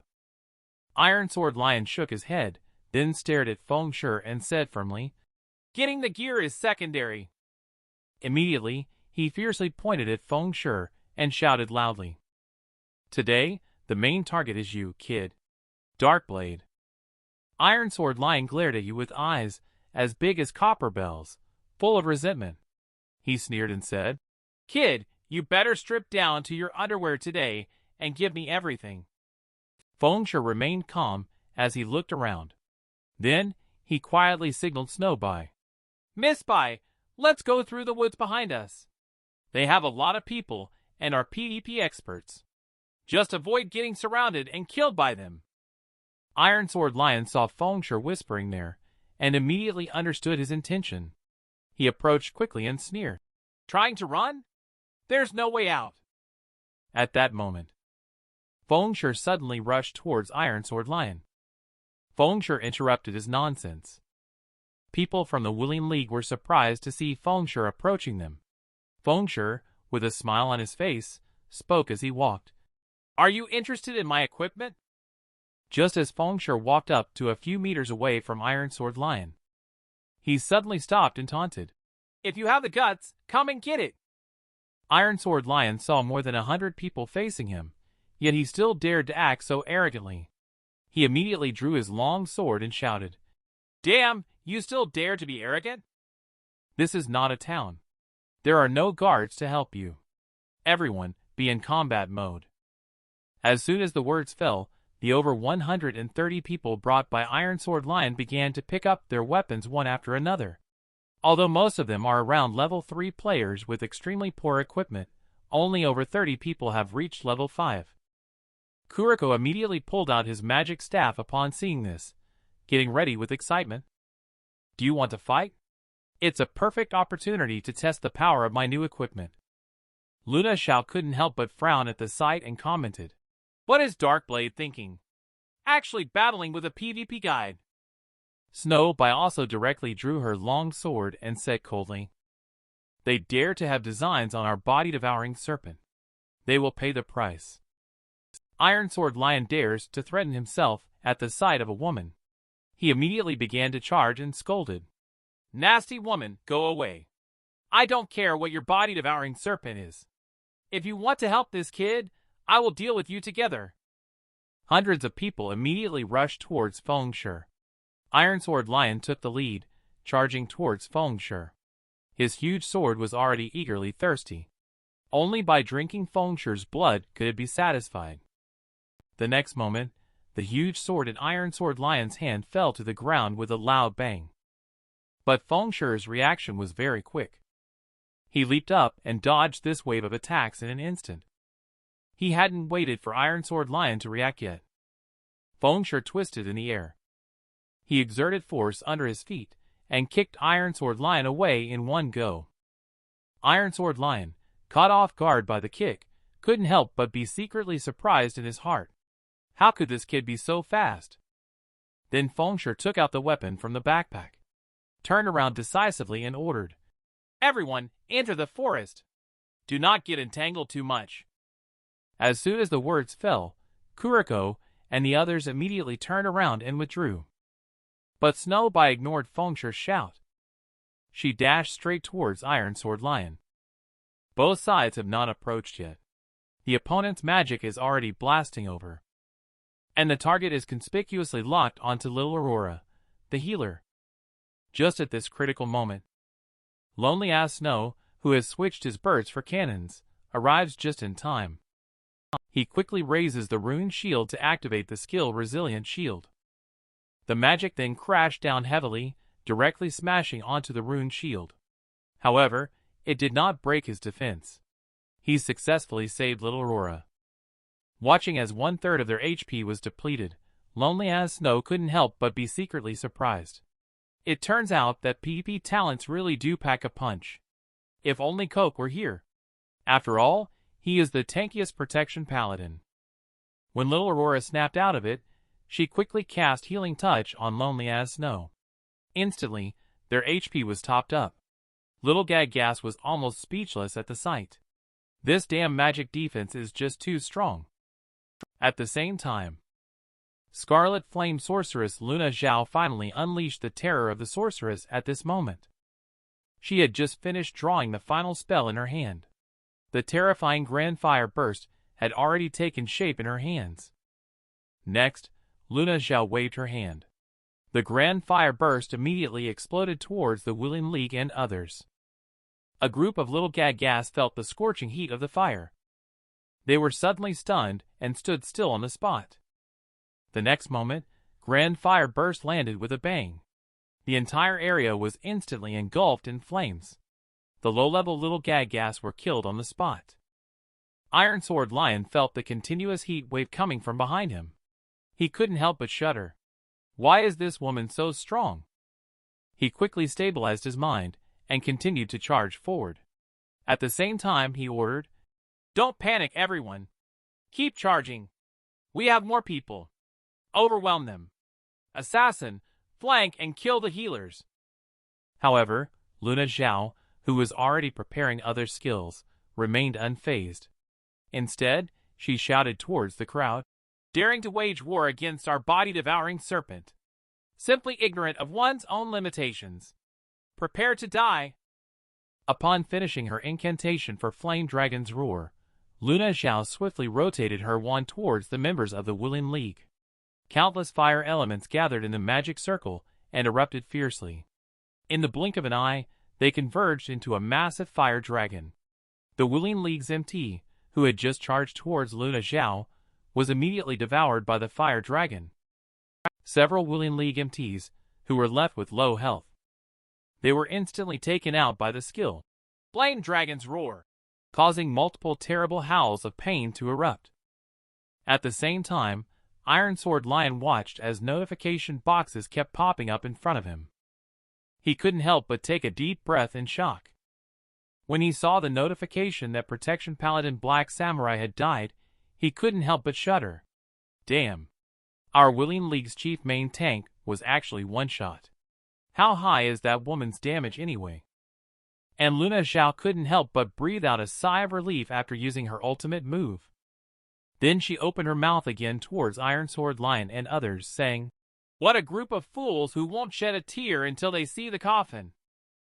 The man brought over 100 people to surround a few players who had just finished a dungeon, wanting them to hand over their loot. Scarlet Flame Sorceress Luna Zhao. She releases her ultimate move, Grand Fire Burst, with a simple raise of her hand. She used a skill and directly took down the strongest MT of the Willing League, instantly killing a group of weak players. The members of the Willing League were stunned as more than 10 people were taken out with just one magic attack. Iron Sword Lion quickly yelled out, instructing the assassin team to flank from behind and take out the DPS. Iron Sword Lion then turned fiercely in all directions, looking around while expressing his anger. He said, "Wait for me, Dark Blade." At this moment, the members of the Willing League rushed forward and engaged in close combat. They had a large number of close combat players, quickly entangling all members of the body-devouring serpent. However, Iron Sword Lion did not see Fengshi's figure. He couldn't help but shout in confusion, "Where is he?" Upon hearing this, Shaman Bloodshed quickly approached Iron Sword Lion and explained. It seems like Darkblade disappeared right from the start. Iron Sword Lion immediately exploded in place upon hearing the news. He quickly ordered, "Find him. We must bring him out. Today's battle has been a heavy loss.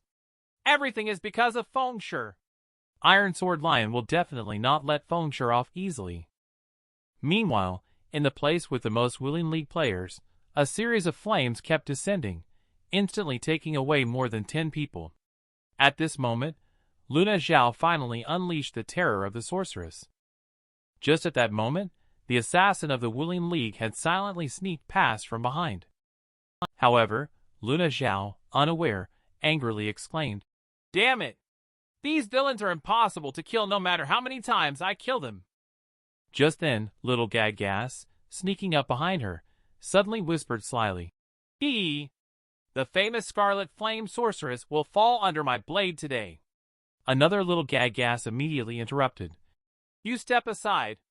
I'll go first." Luna Zhao, who suddenly sensed movement behind her, was startled.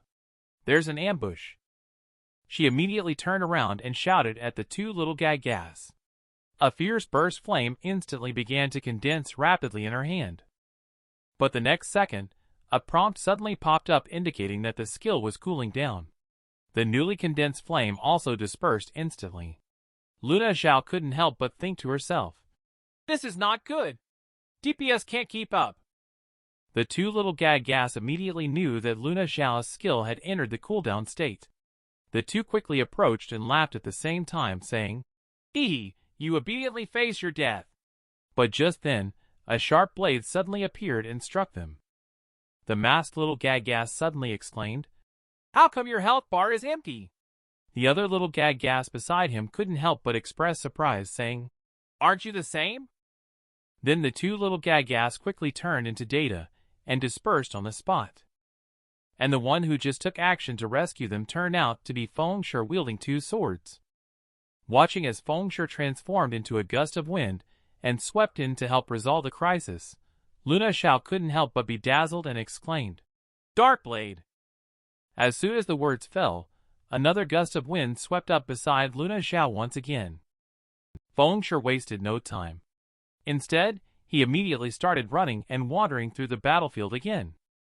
Luna Zhao, who was standing still in place, watched Fengshi's departing figure. Couldn't help but feel secretly shocked in his heart. Darkblade is really too strong. At the same time, in the rear of the Willing League, healers are desperately trying to replenish the health of the front line. Although Willing League has brought many people, most of them are newbies. Not only is there a large level gap, but the equipment gap is also exaggerated. Only by relying on those healers to desperately cast skills to maintain the health can they barely entangle with the members of the body-devouring serpent. Just at this moment, as the male priest's prayer was only halfway through, he saw a pitch-black long sword cut across his neck. He then felt a sharp pain on his neck, and everything before his eyes turned dark. Shortly after, a system prompt sounded. The enemy priest celestial chosen has died. A level 5 cloth-wearing priest. Under Fengshi's sword, he was as fragile as paper. A single strike was enough to take him down. The next moment, Celestial Chosen's teammates suddenly turned around and said, "Celestial Chosen, why haven't you used your skill?" Before the man could finish speaking, he was met with Fengshi's fierce attack. He swung his sword again, and the system prompt sounded once more. Enemy priest water-injected beef has been killed. The priest on the side saw this scene and screamed in horror. Iron Sword Lion, upon hearing the scream, immediately looked over and noticed that the healers were being quickly harvested by Fengshi, as if lambs to the slaughter. This scene made his eyes twitch in agony. He immediately began to activate the charge skill.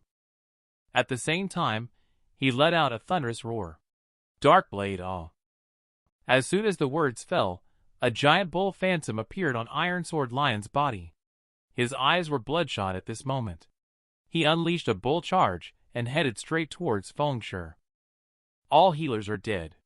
Needless to say, this team battle is also lost.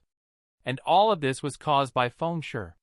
In the blink of an eye, Iron Sword Lion picked up the giant sword in his hand and immediately slashed down towards Fengshi. The next moment, the giant sword of Iron Sword Lion fell down with a bang. Fengshi made no response at all. He was easily slashed by the giant sword. Immediately, there was a rumbling sound. The giant sword pierced through and fiercely slammed onto the ground below Fengshi. And Fengshi's figure suddenly turned into a flash of light and disappeared in place.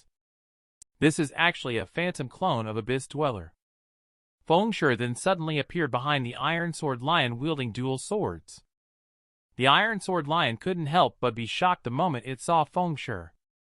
He immediately angrily drew his long sword. Then, he swiftly swung it towards Fengshi while shouting, "You coward who only knows how to play tricks! Dare to take a hit from me!" As soon as the words fell, Iron Sword Lion once again launched the charge skill, raising the great sword and swiftly attacking Fengshi. And Fengshi, upon realizing Iron Sword Lion charging towards him, made no attempt to dodge. Gripping the two one-hand swords in his hands, he swung them directly at Iron Sword Lion's great sword. Immediately followed by a loud bang. Iron Sword Lion, witnessing Fengshi directly taking on his full-force sword strike without moving a muscle, looked at Fengshi in astonishment. He knew that if there was too much of a difference in strength, it would be impossible for Fengshi to casually withstand his sword strike. Fengshi, seeing Iron Sword Lion's astonishment, couldn't help but let out a cold laugh. "Your sword strike is nothing special." Next, Fengshi raised his leg and delivered a kick to Iron Sword Lion's abdomen, sending him flying. Iron Sword Lion was unaware that Fengshi, after leveling up, had allocated all 6 free points to strength. He was now stronger than Snow by, not to mention the average equipment of Iron Sword Lion. After kicking Iron Sword Lion and sending him back, Fengshi didn't give Iron Sword Lion any time to think. With a quick movement, he instantly flashed behind Iron Sword Lion. Following that, Fengshi raised his hand, and the sword fell. A move called dual-wielding double slash swept across. The two swords instantly turned into 8 attacking shadows heading towards Iron Sword Lion. Iron Sword Lion was completely powerless to resist. In just that instant, the sword energy directly pierced through his body, causing a series of high damage numbers to appear. Iron Sword Lion didn't even have a chance to escape. In an instant, Fengshi was like a fleeting glimpse. His body didn't even have time to resist. His health bar was empty directly. Then there was a thud. Iron Sword Lion fell to the ground with a crash. And Fengshi, after killing him in one move, he didn't even bother to look at him. Iron Sword Lion instantly met his demise under Fengshi's sword. He immediately roared angrily at Fengshi with a face full of unwillingness. "I'm not done with you." He finished speaking. The body of the Iron Sword Lion quickly turned into a mass of data and dissipated rapidly on the spot. At the same time, some players from the Willing League saw Iron Sword Lion being easily taken down and were shocked beyond belief. They had all witnessed the power of Iron Sword Lion. He could eliminate players as effortlessly as cutting vegetables. Now, to be taken down in just a few moves by Feng Shi was something they found hard to comprehend. Suddenly, the little Gaggas began to have thoughts of retreat. They started to move backward while muttering to themselves. Just at this moment, Flametire interrupted. "What's the point of waiting? Even the boss is dead. Are you just waiting to deliver a message?" Iron Sword Lion got killed in seconds. Without a commander, the whole Willing League is in chaos.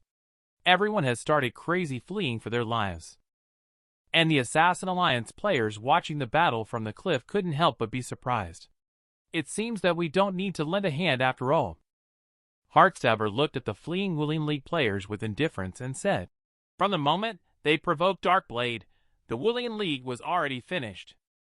The man unleashed 8 swords and killed the leader of the Willing League in just 2.5 seconds. His amazing move directly scared away the entire entourage of the opponent's guide. After resolving the Willing League, Feng Shi did not linger either. He simply turned around and bid farewell, saying, "I'll be leaving now." As Luna Zhao watched Feng Shi's departing figure, she couldn't help but let out a sigh of disappointment. "Ah, if only Sister Snow had one more master like him," she said.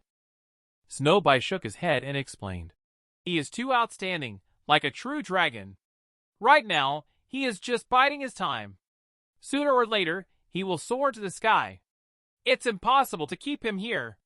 Perhaps in the future, he will become the most formidable opponent of the body-devouring serpent." Upon hearing this, Luna Zhao couldn't help but fall into contemplation. Snowbite looked at Feng Shi's departing figure and couldn't help but speak with a serious expression. "I hope this day comes as late as possible. Darkblade."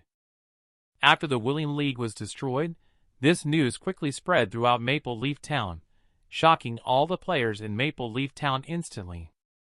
Some people even captured and uploaded videos of the battle to the official forum website. The number of views instantly reached tens of thousands. It suddenly became popular. I quietly glanced at the number of subscribers to my channel, let out a soft sigh. Body-devouring serpent first solos Inferno difficulty Dark Moon Graveyard. Later, they also killed over 100 people from the Willing League. The goddess's grace has already conquered all male players. The status and influence of the body-devouring serpent in the White River Castle area has soared. Countless new players want to join the body-devouring serpent. Because of this video, many high-level guides have also noticed Feng Shi's presence. The reason for this battle is that the Willing League sought revenge on Feng Shi. However, Feng Shi not only received help from the Snow Queen, but also killed Iron Sword Lion head-on, proving their strong abilities and good relationship with the Snow Queen. When Feng Shi and the others returned to Maple Leaf Town, many players' attention on the street shifted to Feng Shi. A male warrior couldn't help but exclaim, "Isn't that Darkblade who went into the dungeon with Snow Queen?" Another girl, an elementalist, shyly said to her companion, "I wonder if Darkblade would take me to level up if I asked him, Big Brother Darkblade. On the road, Feng Shi has completely become a big star. Wherever he goes, people pay attention and discuss. Coke couldn't help but pat Lonely as Snow on the shoulder and smile, saying, "It must be cool to team up with Brother Feng for battles." Lonely as Snow agreed that it's cool, but also a bit daunting. Coke immediately smiled confidently upon hearing this. "After all, you are not a pure tank. Leave the front to me after I learn the new skill." Just then, Feng Shi suddenly opened his backpack and took out the equipment inside while speaking. "Coke and Drowsy Sloth, your equipment is also here." After distributing the equipment, Feng Shi suddenly turned around and said, "Repair your equipment and buy some supplies. Get ready to level up. The earlier we reach level 10, the earlier we can get to White River Castle to gain more advantages. I have some things to take care of. I'm leaving first." Upon hearing Feng Shi's arrangements, Coke and the others immediately responded in unison, "Yes, Brother Feng." Soon, Kuriko and the others hurriedly arrived at the blacksmith shop to prepare the equipment for repair. When the group arrived at the blacksmith shop to repair their equipment, the blacksmith took a look at the gear and suddenly said, "According to the extent of damage on this weapon, it will cost 1 silver and 63 copper to repair everything." Kuriko and Lonely as Snow were shocked when they heard the price. 1 silver and 63 copper? Are you trying to rob us? Kuriko exclaimed. Lonely as Snow, looking at the repair cost, couldn't help but exclaim, "For silver? Is this a mistake?" The blacksmith retorted impatiently, "The more durability loss, the higher the value of the equipment and the repair cost. In the same situation, plate armor is more expensive than leather armor." After Lonely as Snow finished paying the repair costs, they couldn't help but say with a gloomy face, "If it weren't for earning over 3 silver and 5 bottles of mid-level healing potions by clearing Dark Moon Graveyard, I would have been broke just paying the repair costs." Just then, Kuriko suddenly spoke up, saying, "By the way, our reputation has increased. We have a 10% discount in Maple Leaf Town." The blacksmith, upon hearing this, immediately changed his expression and angrily rebuked, "Your repair fees have already been discounted by 10%. Don't be ungrateful." Upon hearing the blacksmith's words, Kuriko could only helplessly pay up. Despite enjoying a 10% discount in Maple Leaf Town, repairing the equipment was more costly than expected. However, if the equipment were to become unusable, the leveling speed would also greatly decrease. It was necessary to carry out the repairs. At the same time, Fengshe arrived at the trading area. He opened his backpack interface, preparing to take stock of the spoils. He looked at the system's prompt of incoming payment information and couldn't help but feel secretly delighted. Added to the proceeds from the previously sold light design blueprints, the system showed a total of 73 gold in his backpack. He then took out the Blade of Ashen Blaze and began to contemplate quietly. The owner of the Blade of Ashen Blaze was once revered as the God Slayer, a being that even the gods feared.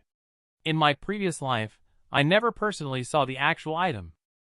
I remember that clues about this weapon can only be found in Star Moonlight City. Before that, it is indeed just a useless item. It's better to store it in the warehouse for now. Later, Fengshe pulled out a palm-sized crystal from the backpack and muttered to himself, "Is this an item dropped by the Iron Sword Lion?" He had no idea what this thing was. Then he directly used the appraisal skill to explore its true nature. The system immediately sounded an alert.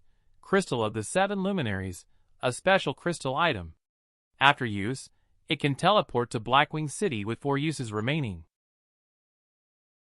Fengshe couldn't help but feel secretly delighted as he looked at the crystal of the 7 Luminaries in his hand. No wonder in the previous life, Iron Sword Lion and his Wooling League rose rapidly in a short period of time. It turns out they had this thing. The crystal of the 7 Luminaries is the pass to the legendary region of Blackwing City. Now that I have this treasure in my hands, Iron Sword Lion shouldn't be able to rise anymore in the future. Thinking of this, Fengshe quickly checked the time. He found out today is Black Friday, the big day in Blackwing City. He must make a trip there. So Fengshe opened the communication interface with Kuriko and said, "Kuriko, I have other things to attend to, and can't take you to level up. Rest for a while, then go to this place in the level 8 area, Howling Hill, to level up. Just be careful, the leveling speed is very fast there." At the same time, inside the Hearts Delight bar in the slums of Maple Leaf Town. This is a gathering place for infamous players. Although it is still daytime, the Hearts Delight bar is packed with red-named players, who walk the fine line between good and evil. However, among this group, a few green-named players stand out as being out of place. These individuals are Iron Sword Lion, from the Wooling League, and his henchmen. Iron Sword Lion looked at the poker-faced man drinking opposite him and said, "Skybreaker, I want you to take out a player. Name your price." The poker-faced man ignored Iron Sword Lion and continued to flirt with the voluptuous beauty beside him, chatting and laughing with her. The impression he gave was not just cold, but icy. Sheeman Bloodshed beside suddenly slammed the table and scolded, "Do you hear me? Our boss is calling you. Stop playing dead and speak up. Just as Shaman Bloodshed's words fell, a shiny dagger flashed across his throat. He didn't even have time to react or scream before his health bar was depleted. Iron Sword Lion was dumbfounded watching Shaman Bloodshed being instantly taken care of. However, he dared not to step up because he knew that if he did, he would meet the same fate as Shaman Bloodshed. At that moment, Skybreaker looked coldly at Iron Sword Lion and smiled. An Iron Sword Lion could only take a few deep breaths. After calming down his inner anger, he quickly spoke up. I mean, there's a very powerful guy. You must be interested. Upon hearing this, Skybreaker immediately revealed a cold smile and asked, Who is it? In reality, Skybreaker is an assassin himself with quite a reputation. In the game world, he is a top-notch expert. As soon as he heard about a powerful player, he became interested right away. Blackwing City is one of the most mysterious cities in the realm. It far surpasses Star Moonlight City, where magnificent and grand European medieval buildings can be seen everywhere. There are many masters of various professions living here. The things they create are often put up for sale in shops. And you can also buy items unique to various countries. This is a luxury that is unheard of in ordinary big cities. At this time, Fengsher still did not know that Iron Sword Lion had already found an assassin to take care of him. He had already been transferred to the Blackwing City through the crystal of the 7 luminaries. He looked at the familiar city streets and couldn't help but think to himself, this is the location of the most famous auction house in the realm, Blackwing City. After Fengsher checked the time, he couldn't help but mutter to himself, it's still early. Before the auction starts, he can wander around and buy some local specialties. Fengsher immediately took out the demon mask from his backpack. To avoid exposing his identity, he planned to mingle in Blackwing City under the identity of Black Flame. Fengsher quickly put on the demon mask. Suddenly, a wave of dark energy enveloped him. His appearance quickly changed as a result. With the demon mask to conceal his identity, Fengsher nodded in satisfaction. Then he prepared to go to the engineering store first. After walking for more than 10 minutes, Fengsher arrived at the front of an engineering store. Although this Kreutz workshop looked very inconspicuous, Fengsher knew that this workshop was opened by engineering Grandmaster Kreutz Gaia. He was also the only engineering Grandmaster in Blackwing City. However, Fengsher only stayed inside for 2.5 minutes before hurriedly walking out of Kreutz workshop. He couldn't help but clench his fists at the thought of the pair of epic-level rocket boots inside, priced at 1,200 gold. Too expensive. He couldn't afford any of the good stuff inside, especially those life-saving epic-level rocket boots, which were crafted by the engineering Grandmaster and had attributes and effects that ordinary rocket boots couldn't compare to. However, Fengsher bought a large quantity of mid-level frozen grenades. Mid-level frozen grenade. Effective against monsters and players below level 70. Can deal 800 points of frost damage within a 12-yard range. Freeze for 5 seconds. Slowed down by 60%. Lasts for 12 seconds. He couldn't help but think to himself when he looked at the frozen grenade. Buying these items this time was worth it. Dealing with the pursuit of the Wulian League is more than enough. Shortly after, Fengsher headed towards the auction house, but accidentally bumped into a player from another country. Madness Blade, who was bumped into for no reason, instantly exploded with anger. Damn. What an NPC. Walking without looking. Fengsher immediately stopped walking when he heard the noise. Madness Blade also noticed that Fengsher was just a player without a guide, not an NPC.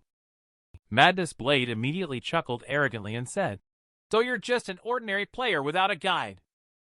Fengsher looked at the shiny guide badge on Madness Blade's chest and couldn't help but mutter to himself, Is this player from another country? Although only one pass for Maple Leaf Town appeared, the entire White River Castle administers hundreds of towns. Starmoon Kingdom has over 100 cities. The realm consists of over 100 countries. It is normal for hundreds of players to show up at Blackwing City as a neutral and free city-state. Madness Blade looked at Fengshe with some surprise and said, "You're lucky. As a free player, it's quite fortunate for you to stumble upon here by accident." And Fengshe had no intention of wasting time with him. She turned around to leave directly. Madness Blade's face darkened instantly. "How dare you ignore me?" As a big shot like Madness Blade, he immediately roared in anger. "Do you think it's over just because you bumped into me?" Fengshe couldn't help but stop in his tracks upon hearing this. He looked indifferent, glanced at Madness Blade, and replied, "Otherwise?"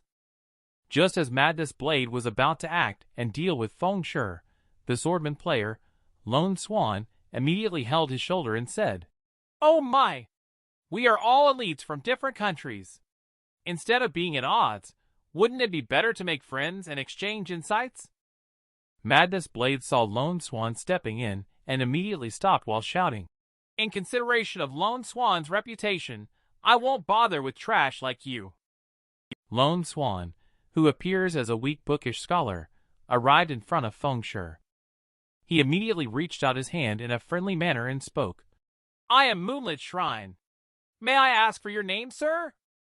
And Moonlit Shrine, this renowned guide in the realm, is also very famous. Belonging to the Tulip Empire, where competition is said to be more intense, Moonlit Shrine is one of the best there.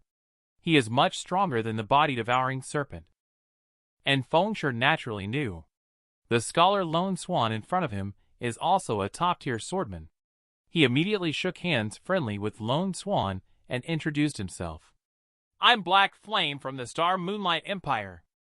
Lone Swan saw that Fengshe did not resist contact with him, so he continued, "Star Moon Kingdom is quite far from here, isn't it?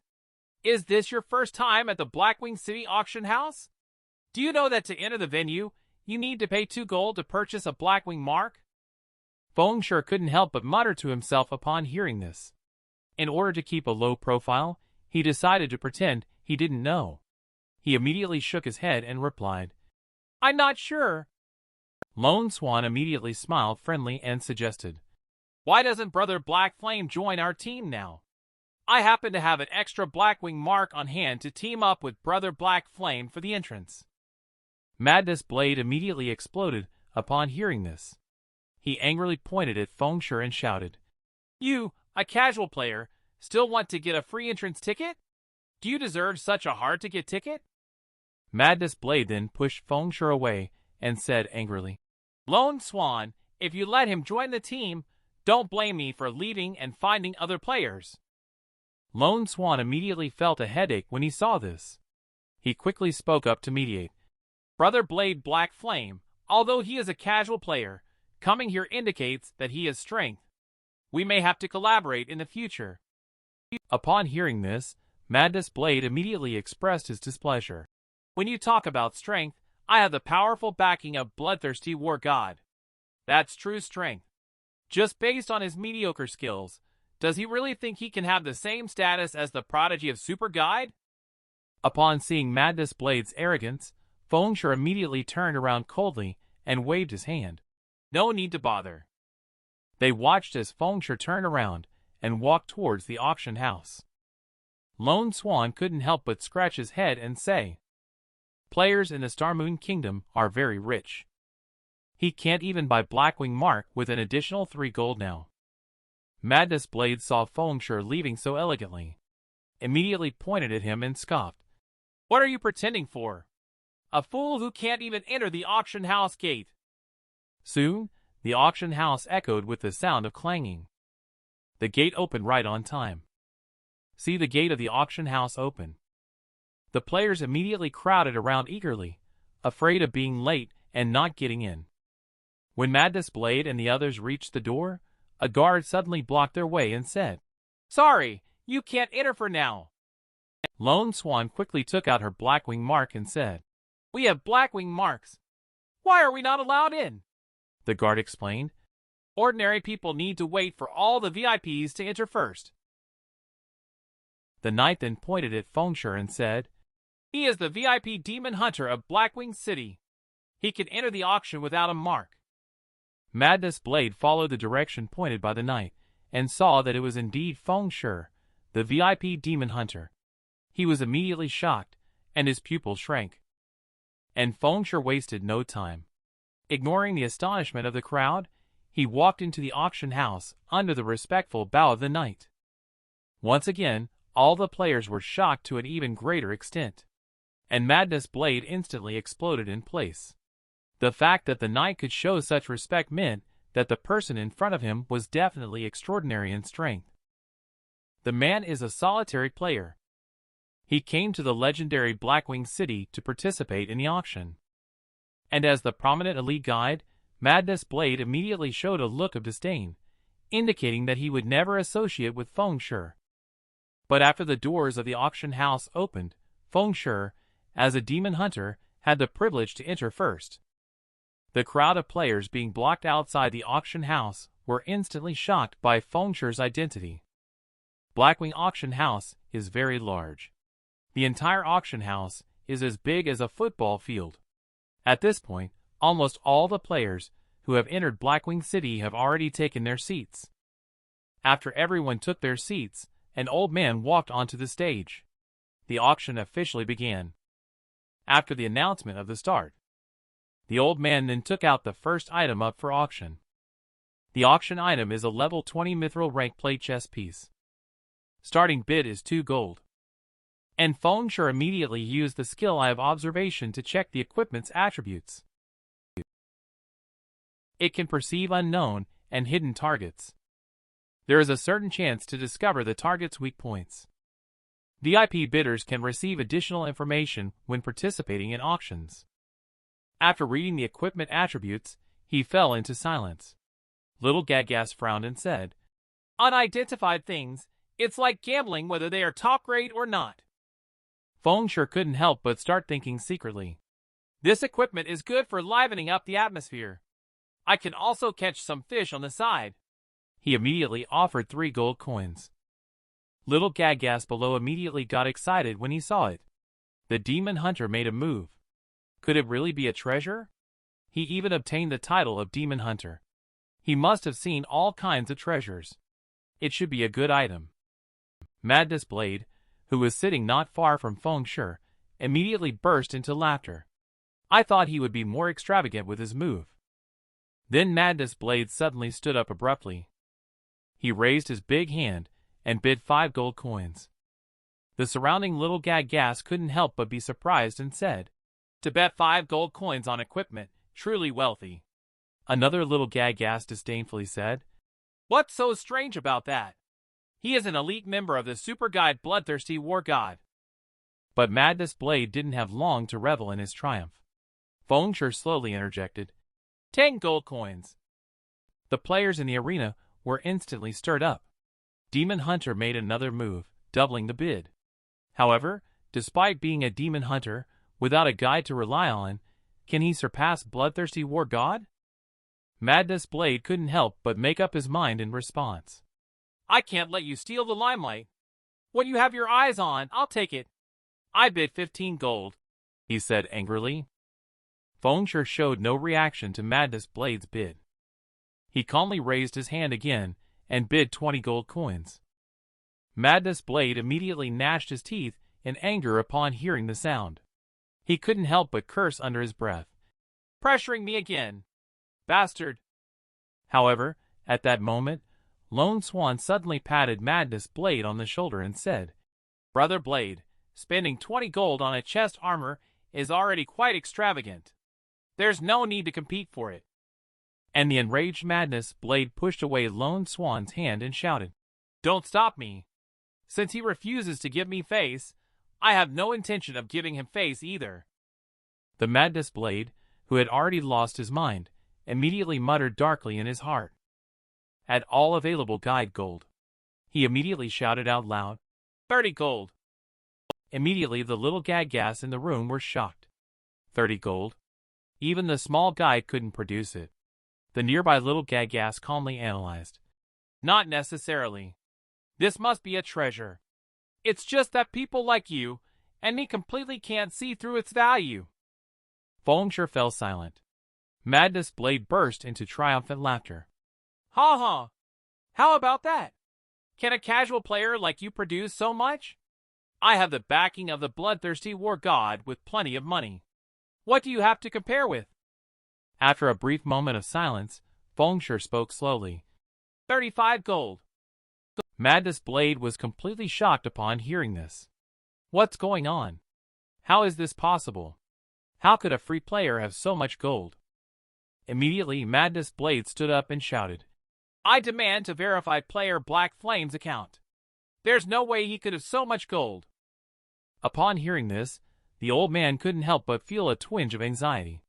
Then, after receiving a prompt from the system, he spread his hands and said, The bid is valid. Before the words had even settled, Fengshe looked down disdainfully and said, Do you doubt me? Don't you have the bloodthirsty war god behind you? Show some strength. These contemptuous words instantly annoyed Madness Blade. He wished he could tear Fengshe apart right now. The already infuriated Madness Blade couldn't help but express his anger in his mind. He actually dares to talk big here. I can't stand it anymore. He immediately made a decision in secret. Even if it exceeded the budget, he would still apply for more advance payment from Guide. Immediately, he suddenly stood up and bid 36 gold.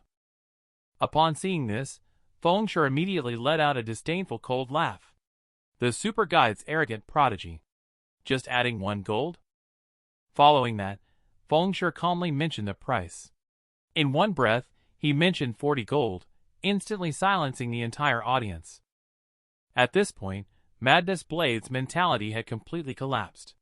40 gold coins, that's my salary for several years.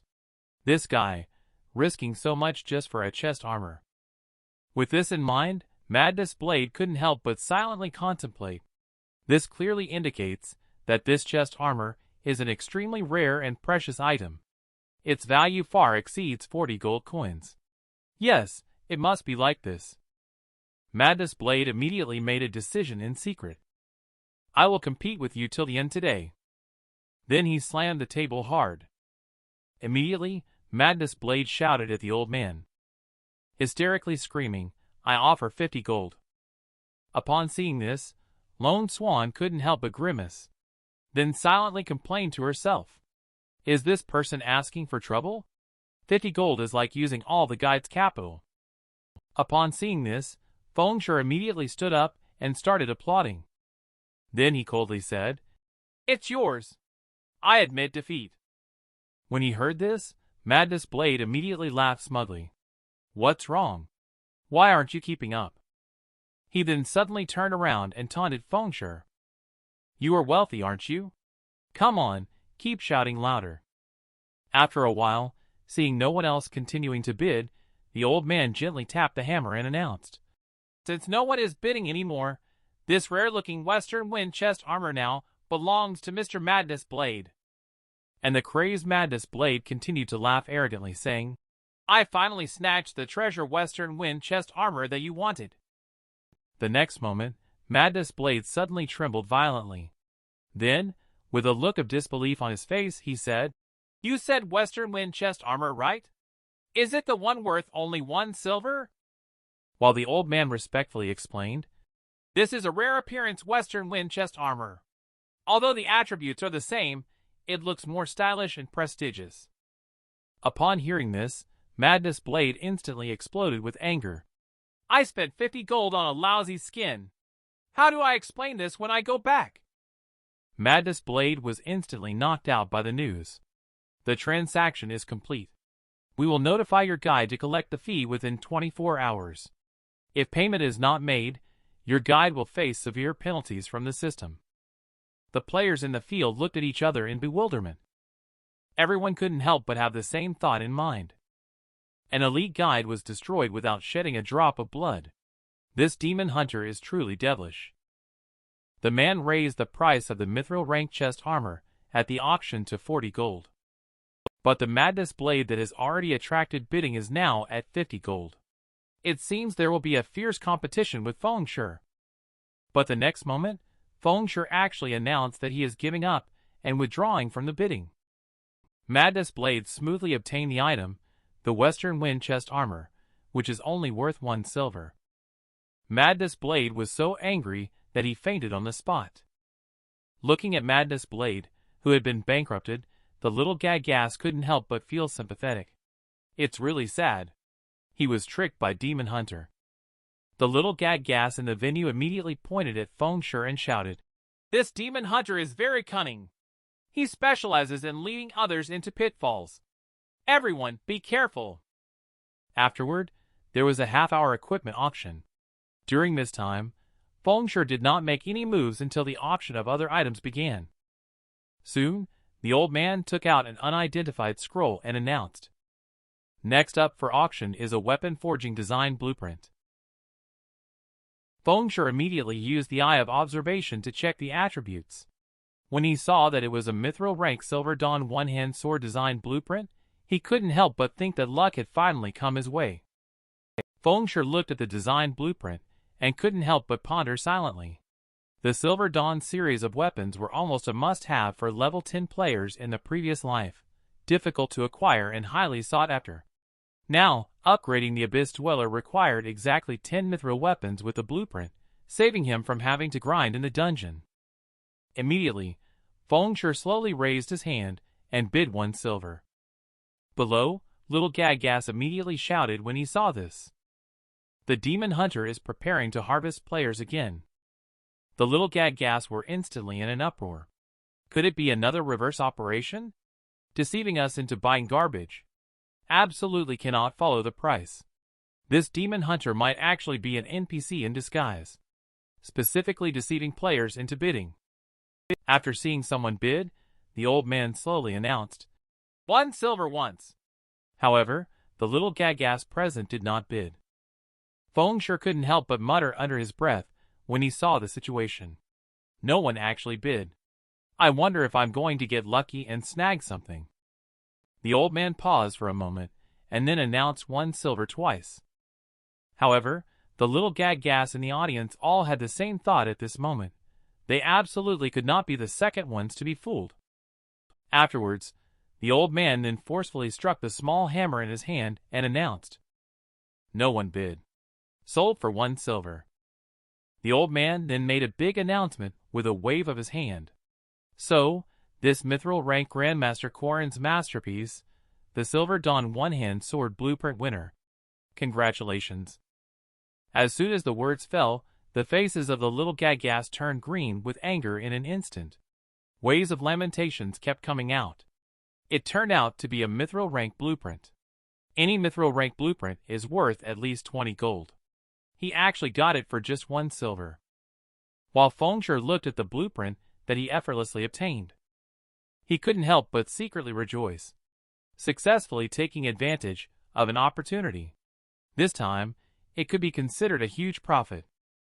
After auctioning off the design drawing, the old man took out 11 books and announced, "This is the last item of today's auction. The Close Combat Profession Super Rare Skill Thunderous Inferno starting bid is 5 gold. Upon seeing that skill book, Fengshe's eyes lit up, and he was secretly shocked in his heart. Thunderous Inferno is the ultimate skill that Close Combat Profession players desire, truly deserving to be the highlight treasure of this auction. In my past life, I have never seen this skill book circulating in the market. Its value is truly immeasurable. The players participating in the auction are mostly focused on close combat professions. Therefore, the competition is exceptionally fierce. The bidding price quickly soared to 42 gold coins. During this period, Fengshe did not make a move. After all, everyone knows its value. Just wait until the end to make a move. At this time, the price has already risen to 43 gold coins. However, at this moment, a 4th-tier professional suddenly raised his hand and bid 50 gold coins. And 4th-tier professionals have always been the wealthy people in the realm world. Fengshe quickly used the eye of observation when he saw the situation, and he immediately felt in his heart that something was wrong. The 4th-tier professional, Archmage, is in trouble. The NPC is participating in the bidding. The opponent is a wealthy mage. Fengshe's pressure has suddenly increased at this point. Using tricks on the NPC is no longer effective. He can only directly bid an estimated price. I don't have any more gold coins left. I hope to reach the minimum system selling price. He immediately bid 60 gold coins. But for an archmage of the 4th tier profession, 60 gold coins is only the money for conducting one magic research. The mage raised the price to 70 gold coins. Anxiously, Feng Shi quickly opened his own email. Then he muttered to himself silently in his heart. The prepared gold is still not enough. He checked the auction to see if there were any new deposits. The moment Feng Shi opened the email system, he couldn't help but secretly rejoice at what he saw. Now that his wallet was full, Feng Shi felt that this time should be enough. Without hesitation, he shouted, 100 gold. At once, all the little gag-gas in the room turned to look at Feng Shi. They exclaimed, 100 gold? Is it real or fake? This demon hunter is so wealthy. Obviously, 100 gold is considered a sky-high price for a 4th-tier archmage. Upon seeing this, the old man immediately shouted, 100 gold. Does anyone else want to bid? Anyone? At this moment, all the little gag-gas couldn't help but have an unpleasant expression. In their hearts, they silently criticized. This demon hunter is outrageous. They're not letting us have a chance to play at all. There was no NPC participating in the competition. After counting to 3, the old man finally struck the hammer. Then the old man raised his finger abruptly, pointing in Feng Shi's direction and announced, Congratulations, Mr. Black Flame. You have won the skill book Thunderous Inferno. The system immediately sounded a notification. You have lost 100 gold and gained the skill Thunderous Inferno. Feng Shi couldn't help but breathe a sigh of relief when she saw the skill appearing on her hand. Then she secretly rejoiced in her heart. Very good. Got a powerful skill for early monster grinding in PK. Usage condition, equip a melee weapon. Action type. Deals 200 sacrifice damage to enemies within 5 yards. Plus thunder flame damage. Stuns enemies for 4 seconds. Cooldown time is 45 seconds. Looking at the skill book in his hand, Feng Shi couldn't help but feel satisfied in his heart. With it, he can use more monster farming and leveling methods. It won't be a problem to recoup the investment. The auction was then declared over, and Feng Shi walked out of the door contentedly. However, just as Feng Shi was about to leave and return to Maple Leaf Town, a female voice suddenly sounded. Mr. Black Flame, please wait. I saw the beautiful woman, who looked around 21 or 22 years old, with extremely beautiful looks. She was dressed in a gorgeous blue robe that was dazzling. When she saw Feng Shi stop, she began to introduce herself. Hello, my name is Aqua Rose. I saw you at the auction venue. After listening to the woman's introduction, Feng Shi couldn't help but be greatly shocked. The Realm Sorcerer's top 10 ranked 6th tier curse goddess, Aqua Rose, is actually here. In terms of reputation, in the previous life, Aqua Rose was even more famous than Holy Priest Purple Mist. Feng Shi quickly calmed down and replied nonchalantly. Are you also here at the auction house? I didn't notice you. Aqua Rose hurriedly explained. Of course, we can't compare to Mr. Black Flame sitting in the VIP seat. We can only sit in the corner and watch. Then Aqua Rose didn't waste any more words and directly stated her purpose. I am here on behalf of Twilight Echo Guide to discuss cooperation with you. I wonder if Mr. Black Flame is interested. Upon hearing this, Feng Shi couldn't help but ponder silently. Twilight Echo is well known in the virtual gaming world. Aqua Rose is a distinguished honorary elder with a very high status.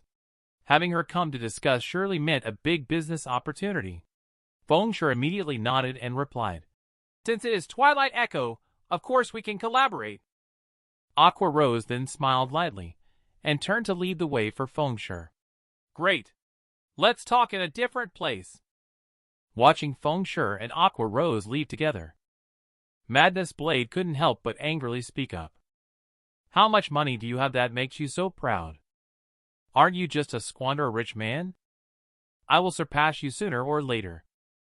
Lone Swan shook her hand at the words and comforted. Brother Blade suggests considering how to get through the current difficulties first. The man is willing to do anything for a skill book. he splurged 100 gold at the auction. His lavish actions immediately made him famous in the realm, attracting Aqua Rose over. And Aqua Rose will represent Twilight Echo in discussing cooperation with Feng Shi. And as soon as Feng Shi thought about Twilight Echo's position in the gaming industry, he immediately nodded in agreement. Soon, Feng Shi and Aqua Rose arrived at the Red Rose Fine Dining Restaurant. This is one of the most upscale restaurants in Blackwing City. After ordering their meal, Aqua Rose suddenly turned to Feng Shi and said, "I never expected that the renowned chief blacksmith of Star Moon Kingdom would be such a mature and stable man." Speaking of which, Aqua Rose couldn't help but cover her mouth and laugh. "At first, I thought he was a quirky old man in his 50s or 60s. And Feng Shi had no intention of wasting time on pleasantries. He straightforwardly said, "If there's any collaboration, just let me know. I'm more than willing to expand my network." Aqua Rose saw Feng Shi being so direct and didn't bother with pleasantries either. She directly stated the purpose of this visit. "Our guild, Twilight Echo, needs a large number of Gentleman's Radiance design blueprints. However, due to some reasons, we can only pay with credits. Is that acceptable?" Feng Shi knew very well that gold was in short supply for pioneering. After all, in the realm, there is no mechanism for directly exchanging credits for gold. Immediately, he nodded and responded, "There is no problem with the blueprints. But may I ask why you only want to use credits for payment?" When Aqua Rose saw that Feng Shi did not refuse to cooperate, she directly revealed the reason. "Gold is currently scarce in the game. If Sir is unwilling to trade with credits, I'm afraid our guide will have to be paid in installments." Upon hearing this, Feng Shi couldn't help but think to himself, he was just worrying about the slow sale of gold in the exchange. If I can directly pay with credits, it will save me trouble. It's a win-win situation. He nodded immediately and said, "Sure. How much do you need? My price is very fair." Seeing Feng Shi agree, Aqua Rose quickly extended 5 fingers and spoke again. "First, we need 500 microlight design drawings. Then we will order a large quantity of equipment. Mr. Price can decide the cost. But we have a request. We hope Mr. Price won't sell to other players and guides." After listening, Feng Shi suddenly understood Aqua Rose's intention. It turned out she wanted to buy my microlight design drawings. She has many more connections to other guides compared to me. So, she also gives me the confidence to quote any price I want. Seeing Aqua Rose showing such sincerity, Feng Shi directly and generously said, "Okay, you only need to pay 10 gold first. The rest can be traded entirely with credits. But I also have a condition." Upon hearing this, Aqua Rose couldn't help but smile and said, "Please go ahead, sir. As long as our Twilight Echo can do it." Later, Feng Shi directly and straightforwardly said, "Your guide in the Stormwind Empire, which produces ore, I would like to purchase various types of ore materials from you at the lowest price for equipment crafting. I know that even if there is excess ore, it can still be sold to other guides in the Star Moon Kingdom. Ore is much more valuable on our side. Huge profits." After a pause, Feng Shi spoke again. "In addition, I also need a pass for Blackwing City. If I cannot come to Blackwing City often, I won't be able to trade directly." Upon hearing this, Aqua Rose immediately patted her chest and vowed, "No problem. No problem. The price of ore is absolutely cheap. We have also prepared the pass in advance. Everything has been settled." Feng Shi couldn't help but raise his glass and smiled lightly. "Then let's toast to a happy cooperation." Aqua Rose immediately picked up her glass and clinked it with Feng Shi's. At the same time, she said, "Here's to a happy cooperation." Later, the two of them arrived at the workshop for making blueprints. After preparing the materials, Feng Shi spoke up, saying, "I will start working on the blueprint.